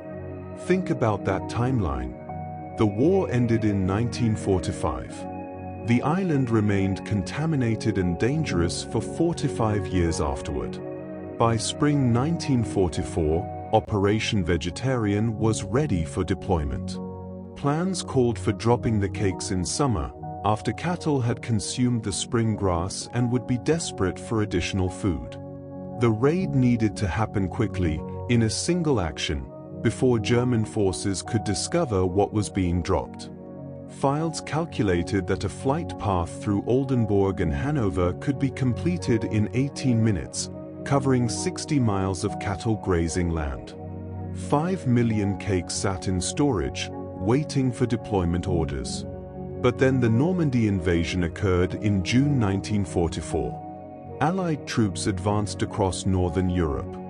The strategic situation changed dramatically. Operation Vegetarian was abandoned.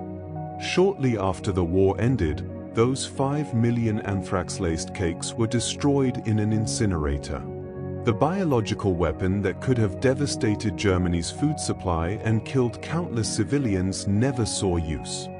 The moral questions surrounding Operation Vegetarian are profound and uncomfortable. Would using biological weapons have been justified if it shortened the war? Would the deaths caused by famine and disease have been preferable to continued conventional bombing and ground warfare? The British government never answered these questions definitively because circumstances made the decision for them. But the plan's existence reveals how far Allied nations were willing to go, what ethical lines they were prepared to cross, in pursuit of victory. The explosive rat, developed by Britain's Special Operations Executive, occupied a different position on the spectrum of exotic weapons. Where Operation Vegetarian aimed for mass devastation, the rat bomb targeted specific infrastructure through sabotage and psychological warfare. The concept was almost elegant in its simplicity. Take dead rats, stuff them with plastic explosives, distribute them near German coal bunkers and boiler rooms. German workers, discovering the dead rats, would dispose of them by shoveling them into furnaces. The resulting explosion would cause catastrophic boiler failure. The SOE procured about 100 rodents, ostensibly for medical experiments. After killing the rats, technicians sewed plastic explosives inside their bodies. The amount of explosive was small, but a penetration of a highly pressurized steam boiler could trigger a devastating boiler explosion. Some rat bombs could also be set with delayed fuses, providing additional tactical flexibility. The first shipment of rat bombs was intercepted by the Germans. This should have meant operational failure. Instead, the Germans' response to discovering the rat bombs created more disruption than the weapons themselves could have caused. German authorities exhibited the rats at top military schools, distributed information about the threat throughout their military organization, and conducted extensive searches for additional exploding rats throughout their coal supplies and boiler facilities. The SOE concluded, the trouble caused to them was a much greater success to us than if the rats had actually been used. This observation reveals something fascinating about psychological warfare. Sometimes the mere suggestion of a threat, the knowledge that enemy saboteurs might have placed booby traps anywhere, creates more operational disruption than actual attacks. German forces had to implement security measures, conduct searches, train personnel to recognize threats, all in response to a weapon that never functioned as intended. A biography of Station 9 Officer J. Elder Wills claims that 9 boilers were damaged in Belgian factories by rat bombs, but this is probably myth. The actual operational history suggests the rats never caused direct damage. Their greatest success was indirect, forcing the enemy to waste resources searching for threats that didn't exist in the numbers they feared. The rat bomb connects conceptually to the anti-tank dogs we discussed earlier. Both used animals as weapons delivery systems. Both reflected desperation that led nations to try approaches that seemed reasonable in planning but proved problematic in execution. Both revealed the willingness of military planners to try almost anything if it might provide tactical advantage. These smaller-scale exotic weapons contrasted sharply with the grand strategic schemes that some planners proposed. Hitler's Sun gun represented perhaps the most ambitious weapon concept of the entire war. The idea originated not with Nazi scientists but with German physicist Hermann Oberth, who in 1929 developed plans for a space station from which a 100-meter-wide concave mirror could reflect sunlight onto a concentrated point on Earth. During the war, German scientists at the Army Artillery Proving Grounds at Hillersleben expanded Oberth's concept into a proposed superweapon. The Sun gun would be part of a space station 8,200 kilometers above Earth. The scientists calculated that a huge reflector made of metallic sodium with an area of 9 square kilometers could produce enough focused heat to make an ocean boil or burn a city. Think about the audacity of this proposal.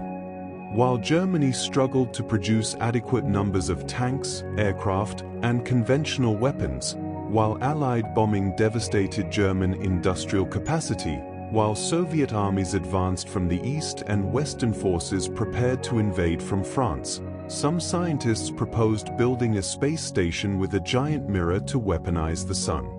The disconnect between Germany's actual strategic situation and the ambitions of its weapons development programs reveals the delusion that gripped Nazi leadership.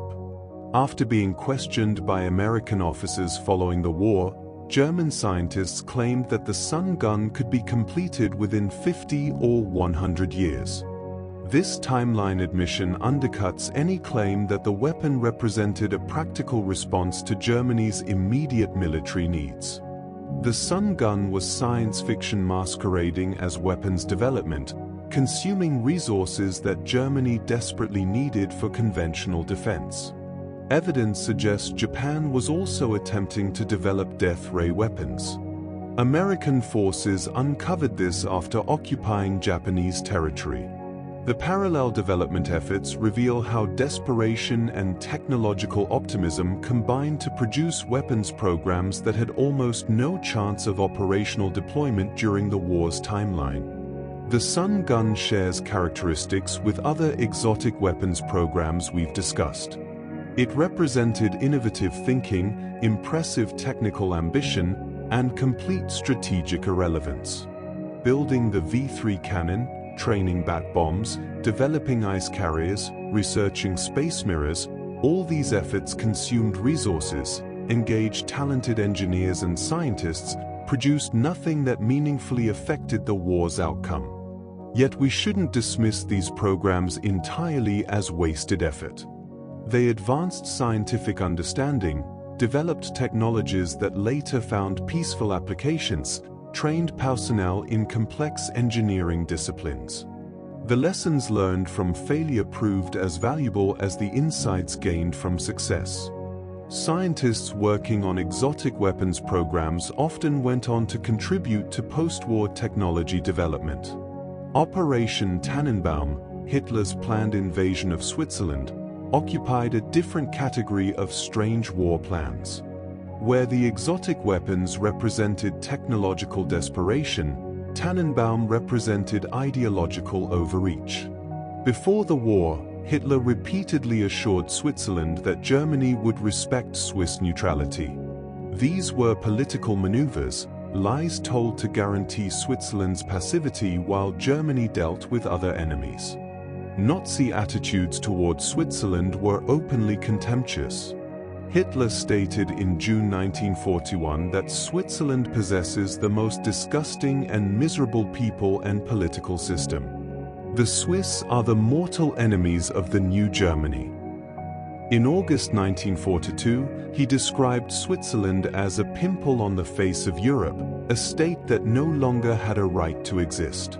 He denounced the Swiss people as a misbegotten branch of our Volk.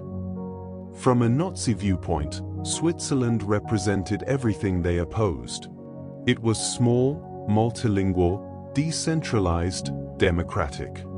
German speakers in Switzerland felt more affinity with their French-speaking fellow Swiss citizens than with German speakers across the border. This contradicted Nazi racial ideology, which insisted that ethnic Germans should unite under German leadership. Switzerland's independence, its successful democracy, its proof that different linguistic and ethnic groups could coexist peacefully, all of this threatened Nazi propaganda claims about racial destiny and ethnic solidarity. German planning for the invasion began on June 25, 1940, the day France surrendered.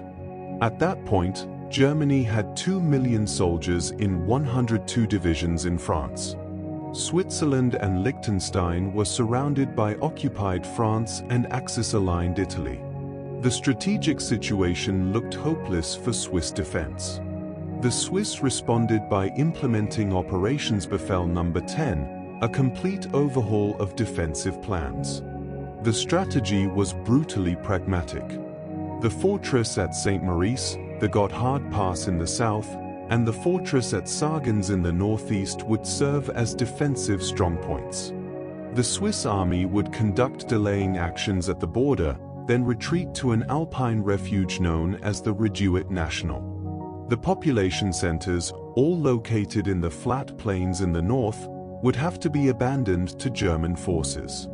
The Swiss would surrender their cities to save their nation. German operational planning went through several iterations. Initial drafts called for 21 German divisions. This was eventually downsized to 11 divisions, supplemented by roughly 15 Italian divisions prepared to invade from the south. Total Axis forces would number between 300,000 and 500,000 troops. Franz Halder, head of the Oberkommando des Heers, recalled, "I was constantly hearing of outbursts of Hitler's fury against Switzerland, which, given his mentality, might have led at any minute to military activities for the army." Hitler's emotional volatility made Switzerland's strategic situation even more precarious. Rational calculations suggested Germany should leave Switzerland alone. But Hitler's decisions weren't always rational. The invasion plan included political objectives beyond military conquest. Heinrich Himmler discussed with subordinates who should serve as Reichskommissar for Switzerland's reunion with Germany. The plan aimed at direct annexation of at least the ethnic German parts of Switzerland. A document named Action S detailed the process for establishing Nazi rule, from initial conquest through complete consolidation as a German province. Italy wanted the Italian-speaking areas of Switzerland as part of its irredentist claims. Mussolini believed that small states would have no place in the new Europe that Axis victory would create. A 1940 conference between Italian Foreign Minister Galeazzo Ciano and German Foreign Minister Joachim von Ribbentrop, attended by Hitler, discussed dividing Switzerland. Italy would control areas south of the central chain of the Western Alps, including Ticino, Velar, and Graubünden. For reasons that remain somewhat uncertain, Hitler never ordered the invasion. One theory suggests that neutral Switzerland proved useful for hiding Nazi gold and providing refuge for war criminals in case of defeat. Another explanation is that conquering Switzerland offered little strategic gain, while a drawn-out Alpine war might have consumed resources Germany needed elsewhere. Nazi Germany was too preoccupied with fighting the Soviet Union, defending against Allied advances, and maintaining control over occupied territories to spare forces for an expensive mountain campaign. The Swiss remained on alert throughout the war, never knowing whether the invasion would come. General Henri Guissen maintained defensive preparations, keeping forces mobilized, updating plans. When the war ended, Switzerland had survived through a combination of defensive preparation, strategic positioning, limited economic cooperation with Germany, and luck. The invasion plan existed, forces were designated, reconnaissance was conducted, but circumstances never aligned to make Operation Tannenbaum a priority for German high command. Operation Unthinkable represented a different kind of impossible plan, this one developed by Britain after Germany's defeat. As World War II ended in Europe, Winston Churchill ordered planning for a potential war against the Soviet Union. The initial primary goal was declared as imposing upon Russia the will of the United States and the British Empire, defined as achieving a square deal for Poland, though the plan acknowledged this might not limit the military commitment. The hypothetical date for the Allied invasion of Soviet-held Eastern Europe was scheduled for July 1, 1945, 4 days before the United Kingdom general election. The plan assumed a surprise attack by as many as 47 British and American divisions near Dresden, in the middle of Soviet lines.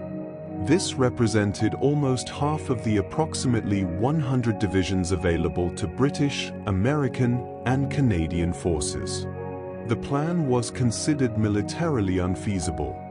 Soviet forces had a projected 2.5 to 1 superiority in divisions within Europe and the Middle East. Most offensive operations would have been performed by American and British forces, supplemented by Polish forces, and as many as 10 divisions of the German army remobilized from prisoner of war status. The assessment concluded that any quick success would depend on surprise alone. If rapid victory couldn't be achieved before winter, the Allies would be committed to a protracted total war. The numbers tell the story. Allied forces: 80 infantry divisions, 23 armored divisions, 6,048 tactical aircraft, 2,750 strategic aircraft. Soviet forces: 228 infantry divisions, 36 armored divisions, 11,802 tactical aircraft, 960 strategic aircraft.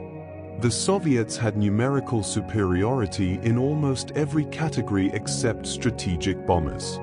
Churchill also requested a defensive assessment of what would happen if the United States withdrew forces to the Pacific for the planned invasion of Japan while Soviet forces attacked Western Europe.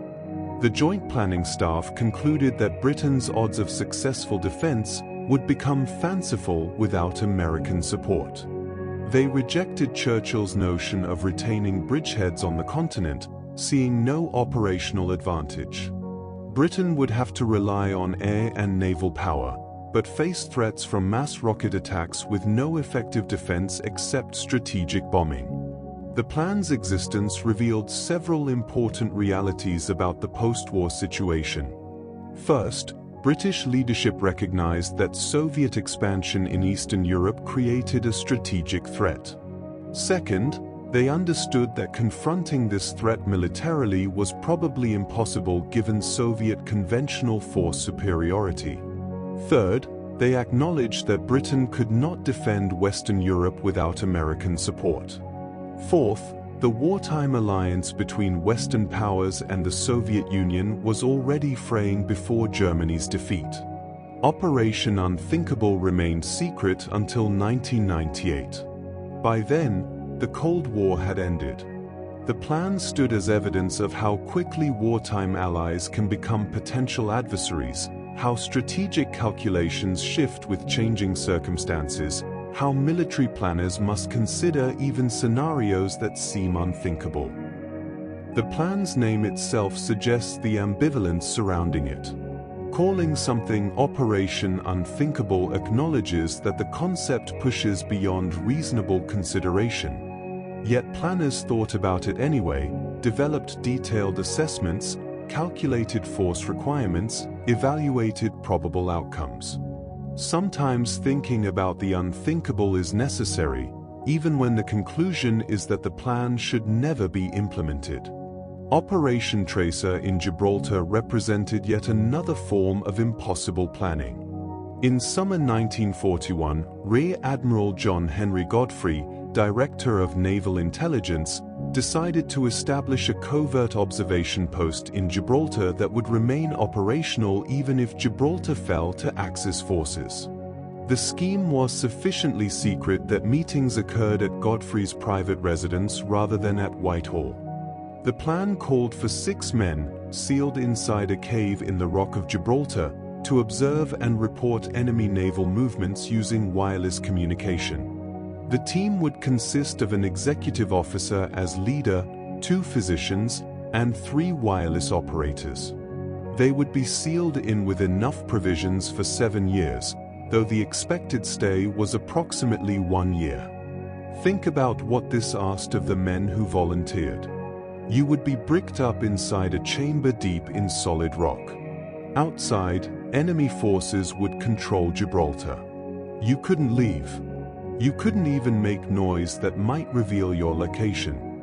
Your entire existence would consist of observing through narrow slits, transmitting coded messages, maintaining equipment, and waiting. If something went wrong, if illness struck, if equipment failed, there would be no rescue. The plan included instructions for embalming bodies and cementing them in place if team members died. Construction began in late December 1941. Workers tunneled in secret, unaware of the exact purpose. Everyone involved in construction was immediately returned to England when work was complete to prevent information leaks. The chamber measured 45 feet by 16 feet by 8 feet at an elevation of 1,350 feet. 2 observation apertures provided views, one west over the Bay of Gibraltar, one east over the Mediterranean. The eastern opening was large enough that a man could climb onto a ledge for fresh air. The facility included a 10,000-gallon water tank, toilets, a radio room with transmitter and receiver, batteries charged by bicycle-propelled and hand-cranked generators. The bicycle drove a ventilation system as well as the generator. Its chain was replaced with a leather strap to minimize noise. An aerial measuring 18 feet in length would be inserted through the east observation aperture, then withdrawn into a pipe after use to avoid detection. The main chamber had plastered walls and cork tiles on the floor, both to reduce sound transmission. The entrance passage had loose soil to facilitate burials if necessary, and loose bricks to further seal the tunnel once the 6 men had been shut inside. Think about that. Loose bricks for the final sealing. The men inside would hear those bricks being placed, knowing each one further isolated them from the world. By end of April 1942, 5 team members had been selected. Surgeon Lieutenant Bruce Cooper was recruited during his shore leave in 1941. He recommended Arthur Milner, a civilian doctor who initially hesitated because of seasickness. Milner was assured he would never have to serve at sea. 3 top signalmen were recruited. The executive officer originally chosen had to be replaced. He apparently couldn't accept sharing his dining table with the 3 naval ratings, the enlisted wireless operators. A class-conscious officer drawing lines about table manners while preparing to be sealed in a cave for a year or more. Some social attitudes persisted even in the most extreme circumstances. By August 1942, the complete team was in place in Gibraltar. Construction was almost complete, all provisions were stored, a manual had been printed. The manual covered personnel selection, heating, lighting, sanitation, and included appendices on food, clothing, utensils, tools, equipment, furniture, cooking, stationery, games, library, sundries, medical stores, and surgical instruments. But Operation Tracer was never activated. In May 1943, Allied armies completed the capture of North Africa. On August 17th, they drove the last Axis forces out of Sicily.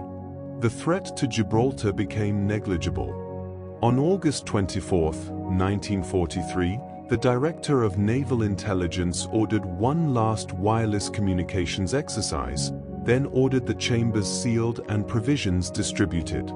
The cave remained hidden for decades. Rumors circulated of a secret room in the rock. People searched but found nothing. Then in late 1996, the Gibraltar Caving Group broke through a wall into a series of chambers. They found the observation posts, remains of the bicycle, tubing for the aerial, cork tiles in 2 patterns. When they turned on the brass tap over the wash pit, water that had sat in the tank for more than 50 years ran black at first, then clear. The facility was still functional after 5 decades of abandonment. In September 1998, Dennis Woods identified himself as having been instrumental in construction. He confirmed the site's authenticity, revealed that it had been called Braithwaite's Cave after the commanding officer who died in an accidental explosion during tunneling. In October 2008, Bruce Cooper, the last survivor of Operation Tracer, returned to Gibraltar at age 94. He confirmed that the stay-behind cave discovered in 1997 was the same chamber prepared for him and his 5 colleagues.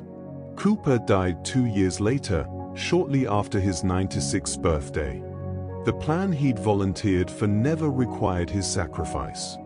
The men who'd been prepared to spend years sealed in stone never faced that test. Whether this represents luck or tragedy depends on perspective. They were spared an ordeal that might have destroyed them psychologically. But they also never knew whether they could have endured, whether their preparation and courage would have been sufficient. These stories, all the strange plans and exotic weapons, the bears and bats and dogs and rats, the ice carriers and space mirrors and sealed caves, they reveal dimensions of World War II that conventional histories often overlook. They show us the full spectrum of human response to existential crisis. Some responses were brilliant. Some were desperate. Some were absurd. Some crossed ethical lines that should never have been approached. All reflected the reality that when nations fight for survival, they consider options they would reject in calmer times. The Ghost Army provides another fascinating example of this creativity under pressure. The 23rd Headquarters Special Troops consisted of 1,100 men whose mission was to deceive German forces about Allied troop locations and strengths. They carried inflatable tanks and artillery pieces that looked real from a distance or in aerial photographs. They set up fake radio transmissions suggesting large force concentrations where few troops actually existed. They used sound effects recordings played through massive speakers to simulate the noise of tank battalions and artillery preparations miles away from actual positions. The unit recruited artists, designers, sound engineers, radio operators, anyone with skills applicable to large-scale deception. Fashion designer Bill Blass served in the Ghost Army. So did painter Ellsworth Kelly, who later became one of America's most celebrated artists. These men used creativity in service of war, applying artistic skills to the problem of fooling enemy intelligence.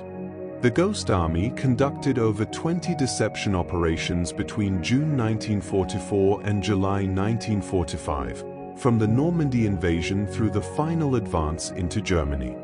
Their operations drew enemy attention away from actual attack points, protected vulnerable positions by suggesting they were heavily defended, and generally created confusion in German intelligence assessments of Allied capabilities and intentions. One operation involved simulating an entire division near the German border while actual forces prepared for operations elsewhere.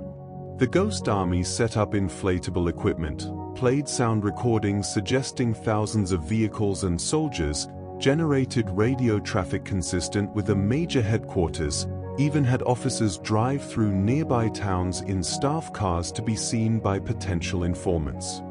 German intelligence reported the division's presence exactly where the Ghost Army wanted them to believe it was located. The success of these deception operations depended on understanding how intelligence systems worked. German reconnaissance aircraft photographed what looked like tanks and artillery. German radio intercept stations recorded traffic suggesting major units. German spies reported seeing senior officers in areas suggesting command presence. Each piece of false evidence reinforced the others, creating a composite picture that was entirely fabricated but seemed thoroughly documented. After the war, some Ghost Army veterans worried that their service would be dismissed because they hadn't engaged in direct combat.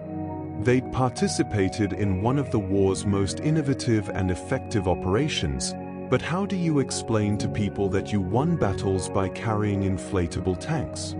The unit's existence remained classified for decades, so even when veterans wanted to explain what they'd done, security restrictions prevented them from providing details. The gradual declassification of Ghost Army operations revealed the sophistication of World War II deception efforts. The inflatable equipment was just one component. The sound effects were carefully researched and recorded, capturing actual tank and artillery sounds, then playing them at volumes and from positions calculated to create specific impressions. The radio traffic followed military protocols precisely, with message types and transmission schedules matching what a real headquarters would generate. The visual deception integrated with signals intelligence deception and with physical security measures to create comprehensive illusions. The Ghost Army's success connects to the other exotic approaches we've discussed. Like the code talkers, they represented creative thinking about military problems. Like Project Habakkuk or the Sun Gun, they proposed unconventional solutions. Unlike those failed programs, however, the Ghost Army worked.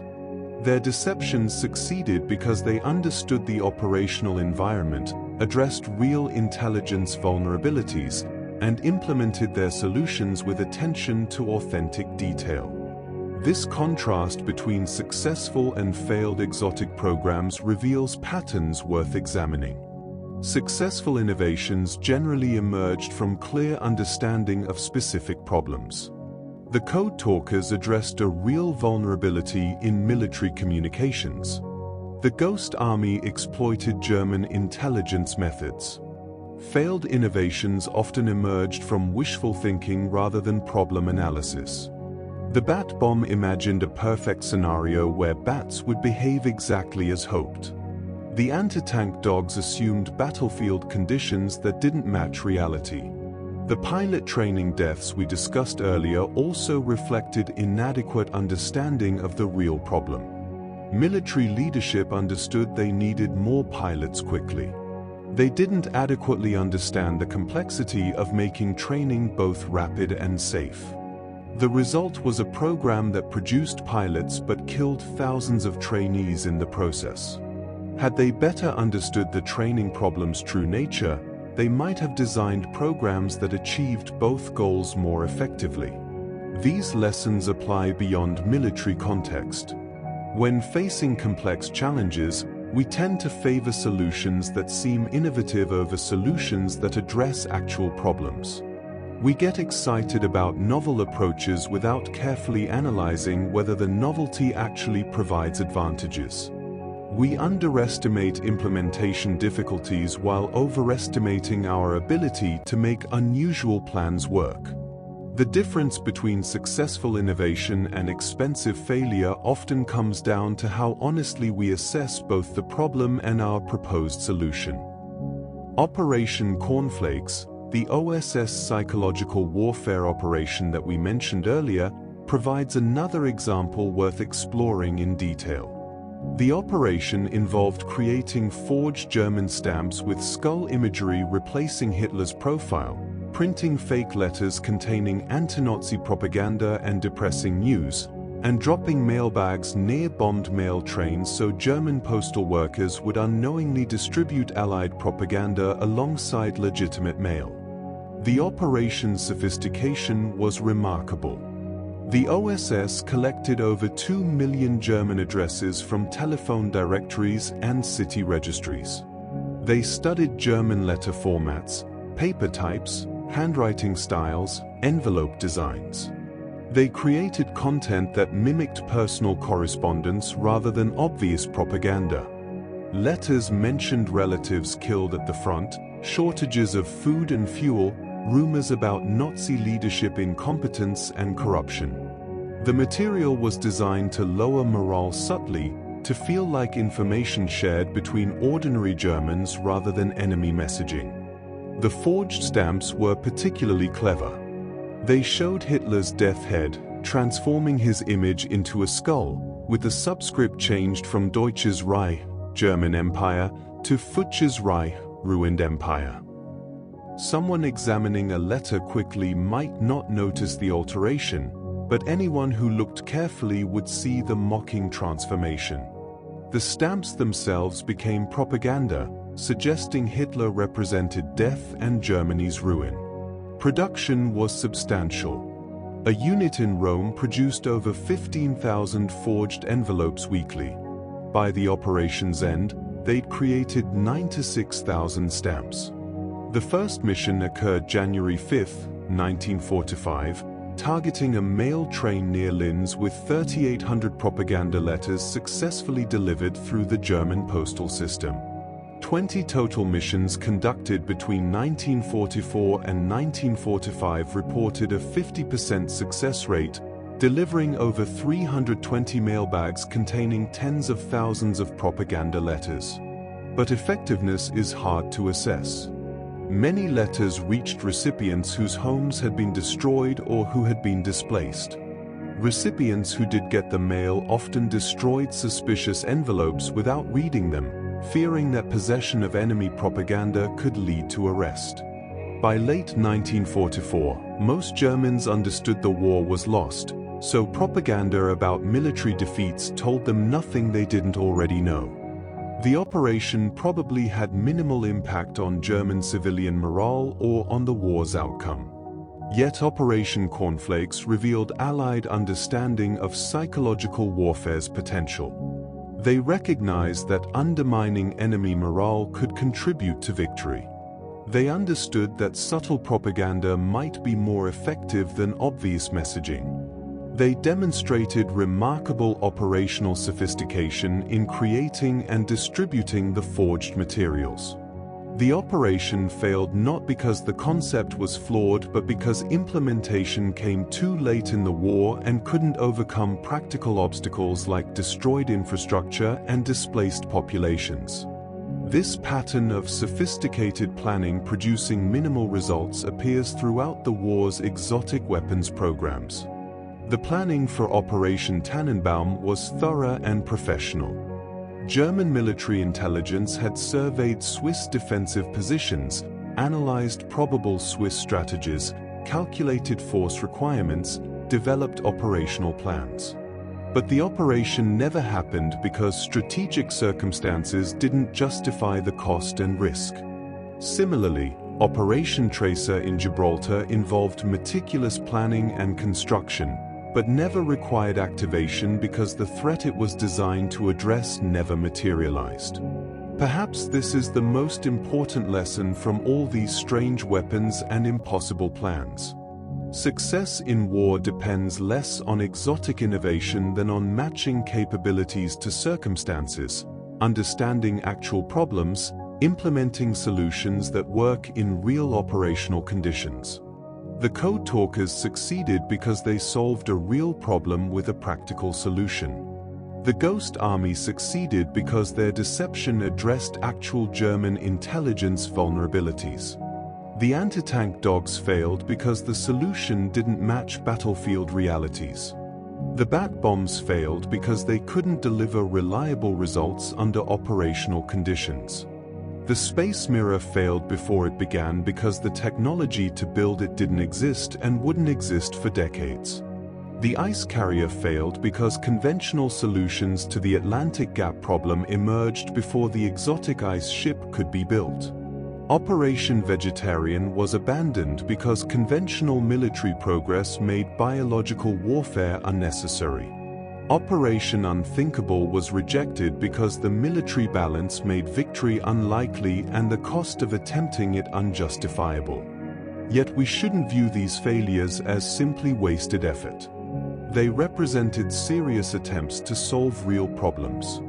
Scientists and engineers and military planners gave their best efforts to programs they believed might contribute to victory. Some proposals emerged from desperation, but desperation often drives innovation. The question isn't whether trying exotic approaches was worthwhile, but rather how organizations can evaluate unusual proposals effectively, channeling resources toward ideas with real potential while avoiding wasteful investment in impractical schemes. This evaluation challenge persists in peacetime as well as war. How do we distinguish between innovations that seem crazy but might work and innovations that are simply crazy? How do we balance the need to try new approaches against the cost of pursuing ideas that go nowhere? How do we encourage creative thinking while also maintaining realistic assessment of technical and operational feasibility? The military organizations that fought World War II struggled with these questions. Sometimes they made good decisions, supporting programs like radar development and code breaking that proved strategically crucial. Sometimes they made poor decisions, investing in exotic weapons that consumed resources without producing useful results. The difference often came down to how honestly planners assessed both the technical requirements and the strategic context. The Sun Gun project demonstrated how planning could divorce itself from reality. German scientists proposed a space station with a massive mirror to focus sunlight on enemy cities. This required orbital launch capability that wouldn't exist for another decade, materials engineering far beyond contemporary technology, targeting systems that couldn't work reliably, and a strategic payoff that conventional weapons could deliver more efficiently. Yet scientists continued working on the concept, consuming resources and attention that Germany desperately needed elsewhere. By contrast, the Navajo Code Talker program demonstrated realistic assessment and efficient implementation. Military planners identified a problem: Japanese forces were breaking American codes. They proposed a solution: use a language Japanese couldn't understand. They implemented the program quickly, trained code talkers effectively, deployed them where needed. The program succeeded because every step was achievable with available resources and matched actual operational requirements. The difference between these programs illuminates what separates useful innovation from wasteful fantasy. Useful innovation addresses specific problems with feasible solutions. Wasteful fantasy pursues ambitious goals without realistic assessment of requirements. Useful innovation evaluates results honestly and adjusts when necessary. Wasteful fantasy persists despite evidence of impracticality. These distinctions matter for understanding World War II's exotic weapons and impossible plans. They also matter for understanding innovation more broadly. Every generation faces challenges that require new approaches. Every organization must decide which unusual proposals deserve support and which should be rejected. The lessons from World War II's strange schemes can inform these decisions if we study them carefully and honestly. As you consider these stories, these strange weapons and impossible plans, these successes and failures, what patterns emerge? What distinguishes programs that worked from programs that didn't? How did desperation sometimes produce brilliance and sometimes produce folly? What role did individual personalities play in driving projects forward or abandoning them? How did organizational cultures shape which ideas received support and which faced skepticism? These aren't simple questions with easy answers. The people who designed bat bombs genuinely believed they discovered an effective way to attack Japanese cities. The scientists proposing the Sun Gun truly thought they were developing a war-winning weapon. The planners preparing Operation Vegetarian concluded that biological warfare represented a viable strategic option. They weren't fools or madmen. They were intelligent people working with available information, making judgments that seemed reasonable given their knowledge and context. That we can look back and see their mistakes doesn't make us smarter than they were. We have perspective they lacked, information they didn't possess, distance from pressures they face daily. Judging their decisions requires imagining ourselves in their circumstances, understanding what they knew when they made their choices, recognizing how different the world looked from inside the war rather than 75 years afterward. Yet judgment is appropriate and necessary. Not all choices are equally valid. Not all strategies are equally sound. Some of the exotic weapons programs consumed resources that could have been better used elsewhere. Some of the impossible plans contemplated actions that would have been morally unjustifiable even if militarily effective. Understanding these failures helps us avoid repeating them. Recognizing poor decisions helps us make better ones. The bear who carried shells, the bats meant to burn cities, the dogs trained to run under tanks, the rats stuffed with explosives, all these represented creative thinking applied to military problems. Some of the creativity was brilliant. Some was misguided. Some crossed ethical boundaries. All revealed human beings trying desperately to survive, to win, to end a conflict that had already cost tens of millions of lives and threatened to cost millions more.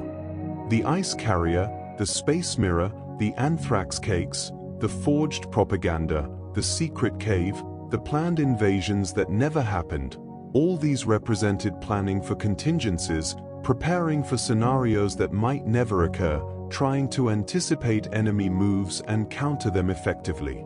Some plans were wise. Some were wasteful. Some showed remarkable foresight. Some demonstrated stunning failure to understand actual circumstances. Together, these strange weapons and impossible plans paint a picture of World War II that's more complex and more human than simplified narratives allow.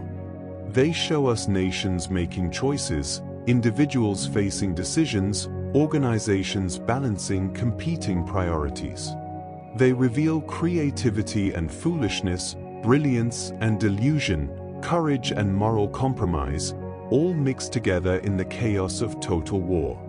The pilot training deaths we discussed earlier, more than 15,000 American airmen dying during training, represented the cost of expansion without adequate preparation. The bat bombs and anti-tank dogs showed what happens when creative thinking outpaces practical implementation. The ice carrier and sun gun revealed how technical ambition can divorce itself from strategic reality. Operation Vegetarian and Operation Unthinkable demonstrated willingness to contemplate actions that would have been considered war crimes if actually executed. Operation Tannenbaum and Operation Tracer showed how contingency planning must address scenarios that hopefully never materialize. Before we consider these impossible plans and moral questions further, we need to address another aspect of the war's strangeness: the human cost of rushing to prepare for modern warfare. Over 15,000 American airmen died during pilot training, never seeing combat, never confronting enemy forces. They died in crashes during instruction, in mechanical failures during practice runs, in accidents that reflected inadequate safety measures and rushed training programs. World War II was one of the first major conflicts to make aviation central to military strategy. The demand for trained pilots vastly exceeded pre-war capacity. Training programs expanded rapidly, sometimes sacrificing safety for speed. The B-24 bomber, nicknamed the Flying Coffin, became notorious for training accidents. Of approximately 52,000 American flight crew members who died during the war, nearly 30% died in training rather than combat. Think about what this means. 15,000 young men who volunteered to serve their country, who passed selection, who began learning to fly, who dreamed of becoming pilots, died before ever facing the enemy. Their families received the same notifications that combat deaths generated, but without the consolation that their sons or husbands had died fighting. They died learning. They died practicing. They died because the urgency of war production and training couldn't wait for perfect safety measures. These deaths resulted from multiple factors. Mechanical failures plagued aircraft that were rushed from design to production. Pilots sometimes flew in weather conditions that peacetime instruction would have avoided.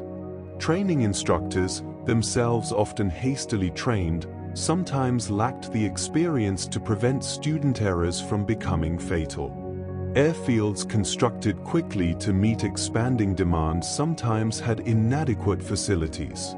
The entire system operated under pressure that made accidents not just possible but statistically inevitable. The training deaths reveal something essential about modern warfare's scale and complexity. You can't simply hand someone an aircraft and expect competent performance. Flying requires extensive training, repeated practice, development of reflexes and judgment that only experience provides. But when war demands thousands of new pilots immediately, when industrial capacity produces aircraft faster than training can produce pilots to fly them, shortcuts become necessary. Those shortcuts cost lives. Some of the training accidents involved multiple casualties. An aircraft would crash during a training formation, killing the instructor and several students. Or a mechanical failure would cause an explosion that killed ground crew as well as the pilot. The deaths rippled outward, affecting not just the individuals who died but the other students who witnessed the accidents, the instructors who felt responsible, the families who lost sons and brothers and husbands. The military tried to learn from these training deaths, implementing safety improvements when possible, modifying procedures that proved particularly dangerous, grounding aircraft models that showed consistent mechanical problems. But the urgency never relented. Even as safety measures improved, the scale of training continued to expand, and the accident rate, while possibly declining percentage-wise, continued to produce significant casualties in absolute numbers. Those 15,000 training deaths connect thematically to the exotic weapons we've discussed.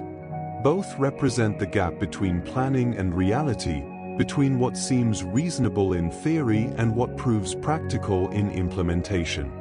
Training programs that looked adequate on paper proved inadequate when actually executed at scale. Similarly, weapons that seemed innovative during development proved impractical during testing. The same pressures that produced bat bombs and anti-tank dogs also produced training programs that killed thousands of the young men they were meant to prepare for combat. Mahatma Gandhi tried to inject moral clarity into this maelstrom of violence and exotic weaponry, into this world where training programs killed thousands and nations planned to drop millions of anthrax cakes. In July 1940, Gandhi wrote his first letter to Hitler, addressing him as "dear friend" and pleading for him to stop the war before it consumed all of Europe. The letter began, "Friends have been urging me to write to you for the sake of humanity. But I have resisted their request because of the feeling that any letter from me would be an impertinence." Gandhi's hesitation reflected his understanding of his position. He was a colonial subject, albeit a famous one, writing to the leader of a major European power. His pacifist philosophy rejected everything Hitler represented.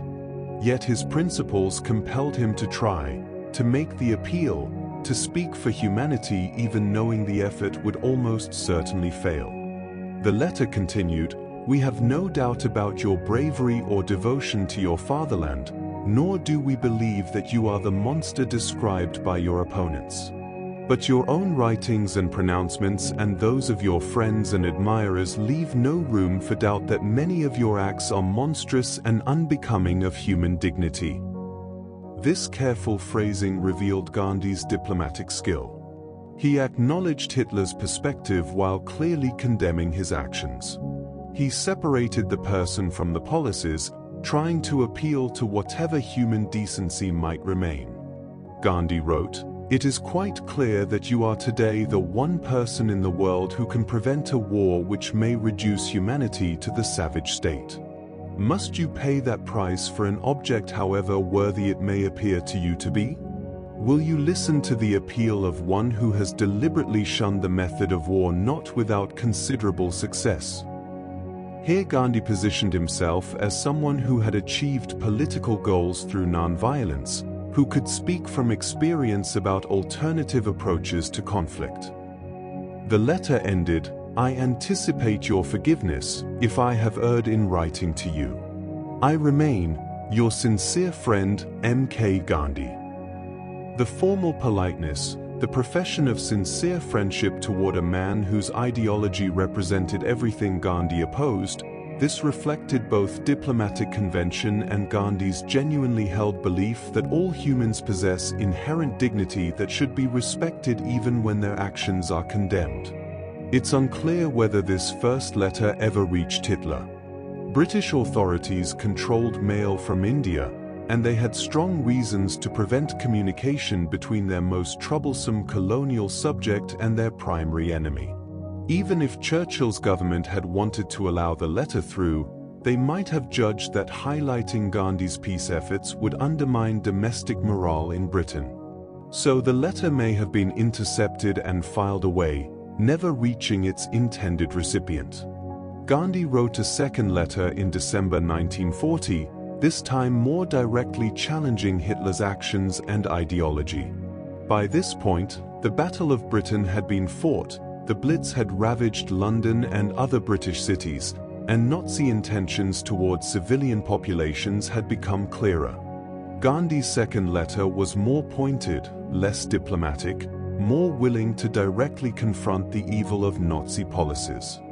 This second letter began, "That I address you as a friend is no formality. I own no foes. My business in life has been for the past 33 years to enlist the friendship of the whole of humanity by befriending mankind, irrespective of race, color, or creed." Gandhi here established his credentials as someone whose pacifism and universal friendship weren't selective, weren't limited to people he agreed with. His philosophy demanded that he extend friendship even to Hitler. He wrote, "We have no doubt about your bravery or devotion to your fatherland, nor do we believe that you are the monster described by your opponents.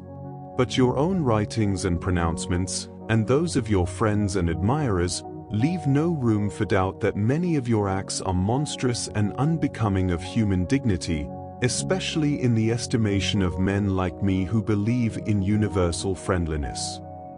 The condemnation was clear but constructed to leave Hitler a path toward better choices. Gandhi continued, "Such are your humiliation of Czechoslovakia, the rape of Poland and the swallowing of Denmark. I am aware that your view of life regards such spoliations as virtuous acts. But we have been taught from childhood to regard them as acts degrading to humanity."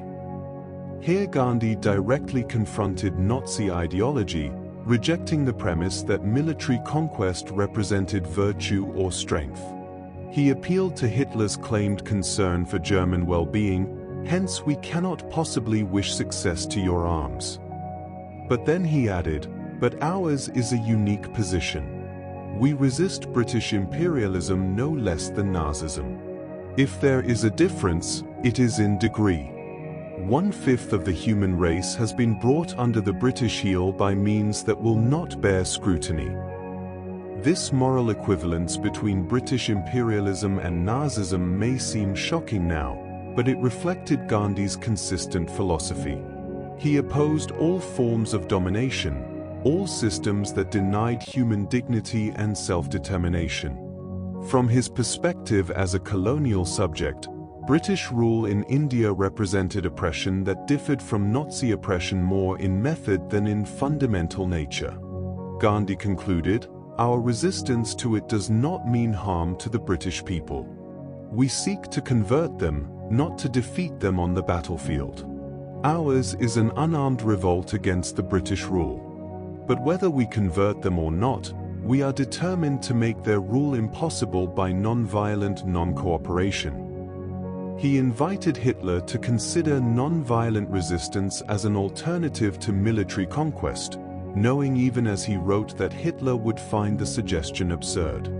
This second letter also apparently never reached Hitler, or if it did, produced no response. Gandhi's appeals fell into the void between incompatible worldviews.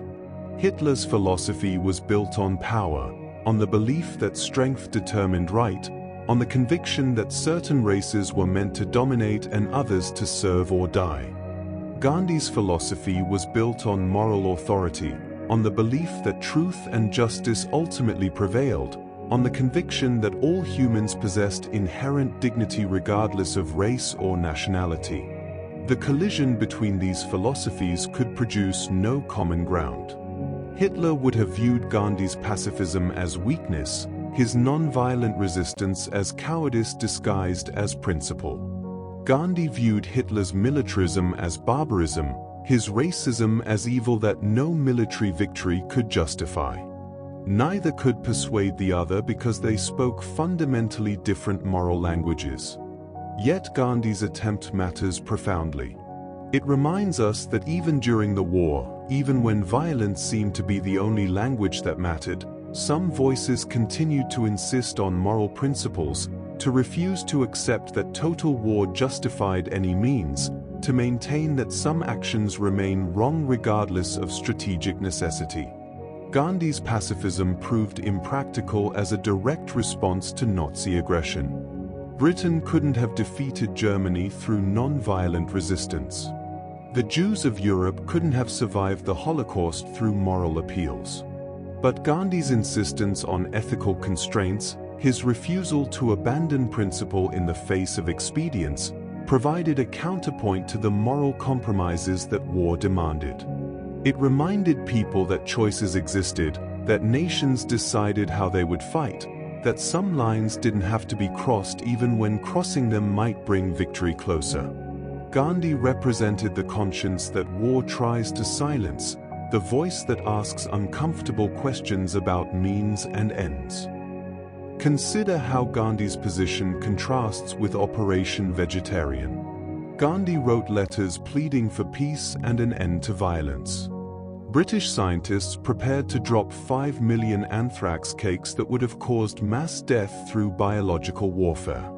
Both actions emerged from the same Allied side of the conflict. Gandhi and the vegetarian planners both opposed Nazi Germany. But their chosen methods existed on opposite ends of the moral spectrum. This contradiction reveals something essential about nations at war. They contain multiple voices, multiple philosophies, multiple approaches to the challenges they face. Churchill's government could pursue biological weapons development while also tolerating Gandhi's continued opposition to British rule in India. The same military establishment that designed exotic weapons also included officers who had moral reservations about certain tactics. The same societies that produced the code talkers also produced the bat bombs. The same nations that fought for freedom also planned attacks that would have killed countless civilians. We want moral clarity in our understanding of World War II. We want the Allied side to be entirely good, fighting for justice against evil. We want the Axis to be entirely evil, threatening civilization itself. These narratives aren't entirely wrong. Nazi Germany, Imperial Japan, and Fascist Italy did represent genuine threats to human freedom and dignity. The Allied victory was preferable to an Axis triumph by any reasonable moral calculation. But accepting the overall justice of the Allied cause doesn't require us to endorse every action Allied nations considered or executed. We can acknowledge that defeating the Axis was necessary while also recognizing that some proposed methods crossed lines that shouldn't have been crossed. We can honor the courage of Allied soldiers while also questioning the decisions of Allied planners. We can celebrate the victory while also examining the cost and the methods. The strange weapons and impossible plans, the moral questions and practical failures, all these elements combine to paint a more complete picture of World War II than the conventional narrative provides. We remember the great battles, the turning points, the heroic actions. We should also remember the bear carrying shells, the bats meant to burn cities, the women flying ancient planes, the sniper who killed over 300 men, the soldier who fought 30 years after the war ended. We should remember the scientists who filled rats with explosives, the engineers who designed ice carriers, the physicists who proposed space mirrors. We should remember the planners who prepared to drop millions of anthrax cakes, who calculated invasion routes into neutral Switzerland, who sketched scenarios for attacking former allies. We should remember the men who volunteered to be sealed in stone, knowing they might never emerge. These stories matter because they reveal truth that sanitized histories conceal. War isn't clean. It isn't simple. It isn't just about courage and sacrifice and noble causes. It's also about desperation and delusion, about moral compromises and strategic failures, about innovations that go nowhere and plans that should never have been considered. It's about people trying to survive, trying to win, trying to make sense of circumstances that often made no sense at all. The bear died in a zoo, far from the battles he'd participated in. The bat bombs were cancelled before deployment. The anti-tank dogs caused as many problems as they solved. The ice carrier remained a blueprint. The space mirror stayed on paper. The anthrax cakes were burned. The invasion of Switzerland never happened. The attack on the Soviet Union remained unthinkable. The men in Gibraltar weren't sealed in their cave. Most of the strange schemes we've discussed ended in failure or cancellation or obsolescence. Yet each attempt taught lessons. Each failure provided information. Each plan revealed something about the societies that produced it, about the people who designed it, about the circumstances that made it seem reasonable. Understanding these failures helps us understand the war more completely, helps us recognize the full cost of conflict, helps us appreciate the distance between planning and reality. As you drift toward sleep now, as these stories settle into your consciousness, consider what they tell us about human nature. We're capable of extraordinary creativity, of solving problems others thought insoluble, of pushing technical boundaries beyond previous limits. We're also capable of extraordinary folly, of pursuing solutions that can't work, of wasting resources on schemes disconnected from reality. We can be humane and cruel, rational and delusional, courageous and foolish, often simultaneously. The same societies that produced the code talkers also produced the bat bombs. The same nations that fought against Nazi tyranny also planned biological warfare. The same military organizations that valued courage and sacrifice also sent dogs with bombs toward tanks. The contradictions define us as much as the consistencies. World War II's strange weapons and impossible plans serve as mirrors reflecting aspects of ourselves we might prefer not to see. They show us what desperation produces, what fear justifies, what ambition attempts. They remind us that war transforms societies, that survival pressure generates both brilliance and madness, that the difference between innovation and folly often becomes clear only in retrospect. The stories we've explored aren't the ones that will dominate history textbooks. They're not the narratives that shape popular understanding of the war. But they're true, they happened, they mattered to the people involved. The soldier who wouldn't leave his post, the bear who carried shells, the pilots who flew through darkness, the sniper who became a symbol, they all lived real lives, made real choices, faced real consequences. Their strangeness shouldn't make us dismiss them. Instead, it should make us look closer, think harder, understand better.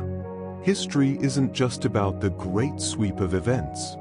It's also about the individual moments, the strange decisions, the exotic attempts, the forgotten corners where people did extraordinary things for reasons that made sense to them at the time. So remember these stories. Remember Wojtek the bear and Teru Nakamura who fought too long. Remember the night witches and Ludmila Pavlichenko. Remember the bat bombs and anti-tank dogs. Remember Project Habakkuk and the sun gun. Remember Operation Vegetarian and the explosive rats. Remember Operation Tannenbaum and Operation Unthinkable. Remember Operation Tracer and the men who volunteered to be buried alive. Remember Gandhi writing to Hitler, hoping moral argument might succeed where military force had failed. Remember all of it, the brilliant and the foolish, the courageous and the cruel, the successful and the failed. Remember that war consists of thousands of individual decisions, some producing heroism and some producing horror, many producing results nobody anticipated.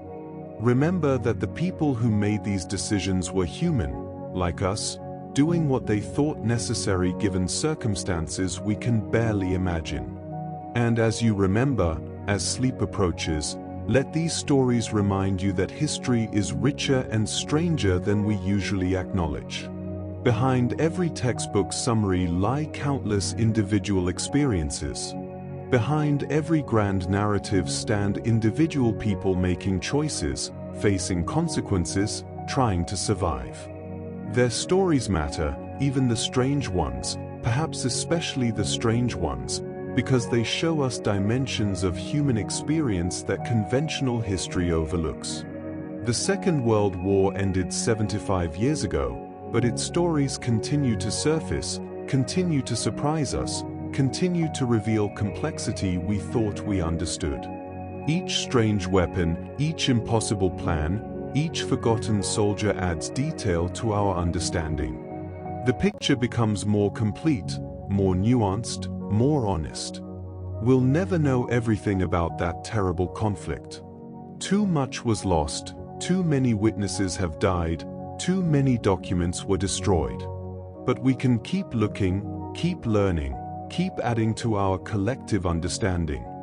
The bear and the bats, the dogs and the rats, the ice and the mirrors, the sealed cave and the space station, they're all part of the story.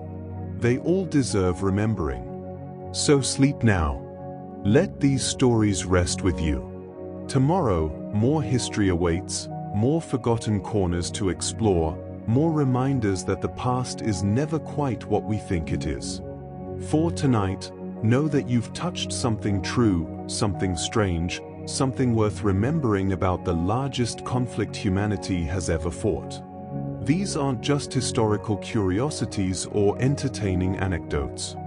They are windows into human nature, revealing how we respond when circumstances push us beyond normal limits, when survival demands innovation, when moral certainty collides with practical necessity. The stories will be here when you wake, patient and persistent, waiting to remind you that even in darkness, human creativity persists. Even in desperation, innovation continues. Even in war's horror, strange and wonderful and terrible things emerge. That's who we are. That's who we've always been. And these forgotten stories prove it again and again, generation after generation, through every crisis and every triumph. Sleep well. Dream well. Remember well. Remember the strange weapons that never worked and the impossible plans that never happened. Remember the brave individuals who volunteered for missions that thankfully never required their sacrifice. Remember the creative thinkers who solved real problems and those who pursued illusions. Remember the moral voices that spoke against the tide and those who contemplated crossing lines that should never be approached. Remember all of it, the full complexity of human experience in history's darkest hours. If you've enjoyed this journey through World War II's forgotten corners, please like this video and subscribe to the Slumber Science Society. There are more stories waiting, more strange histories to explore, more reminders that the past is endlessly fascinating when you look beyond the familiar narratives. Thank you for listening, and good night.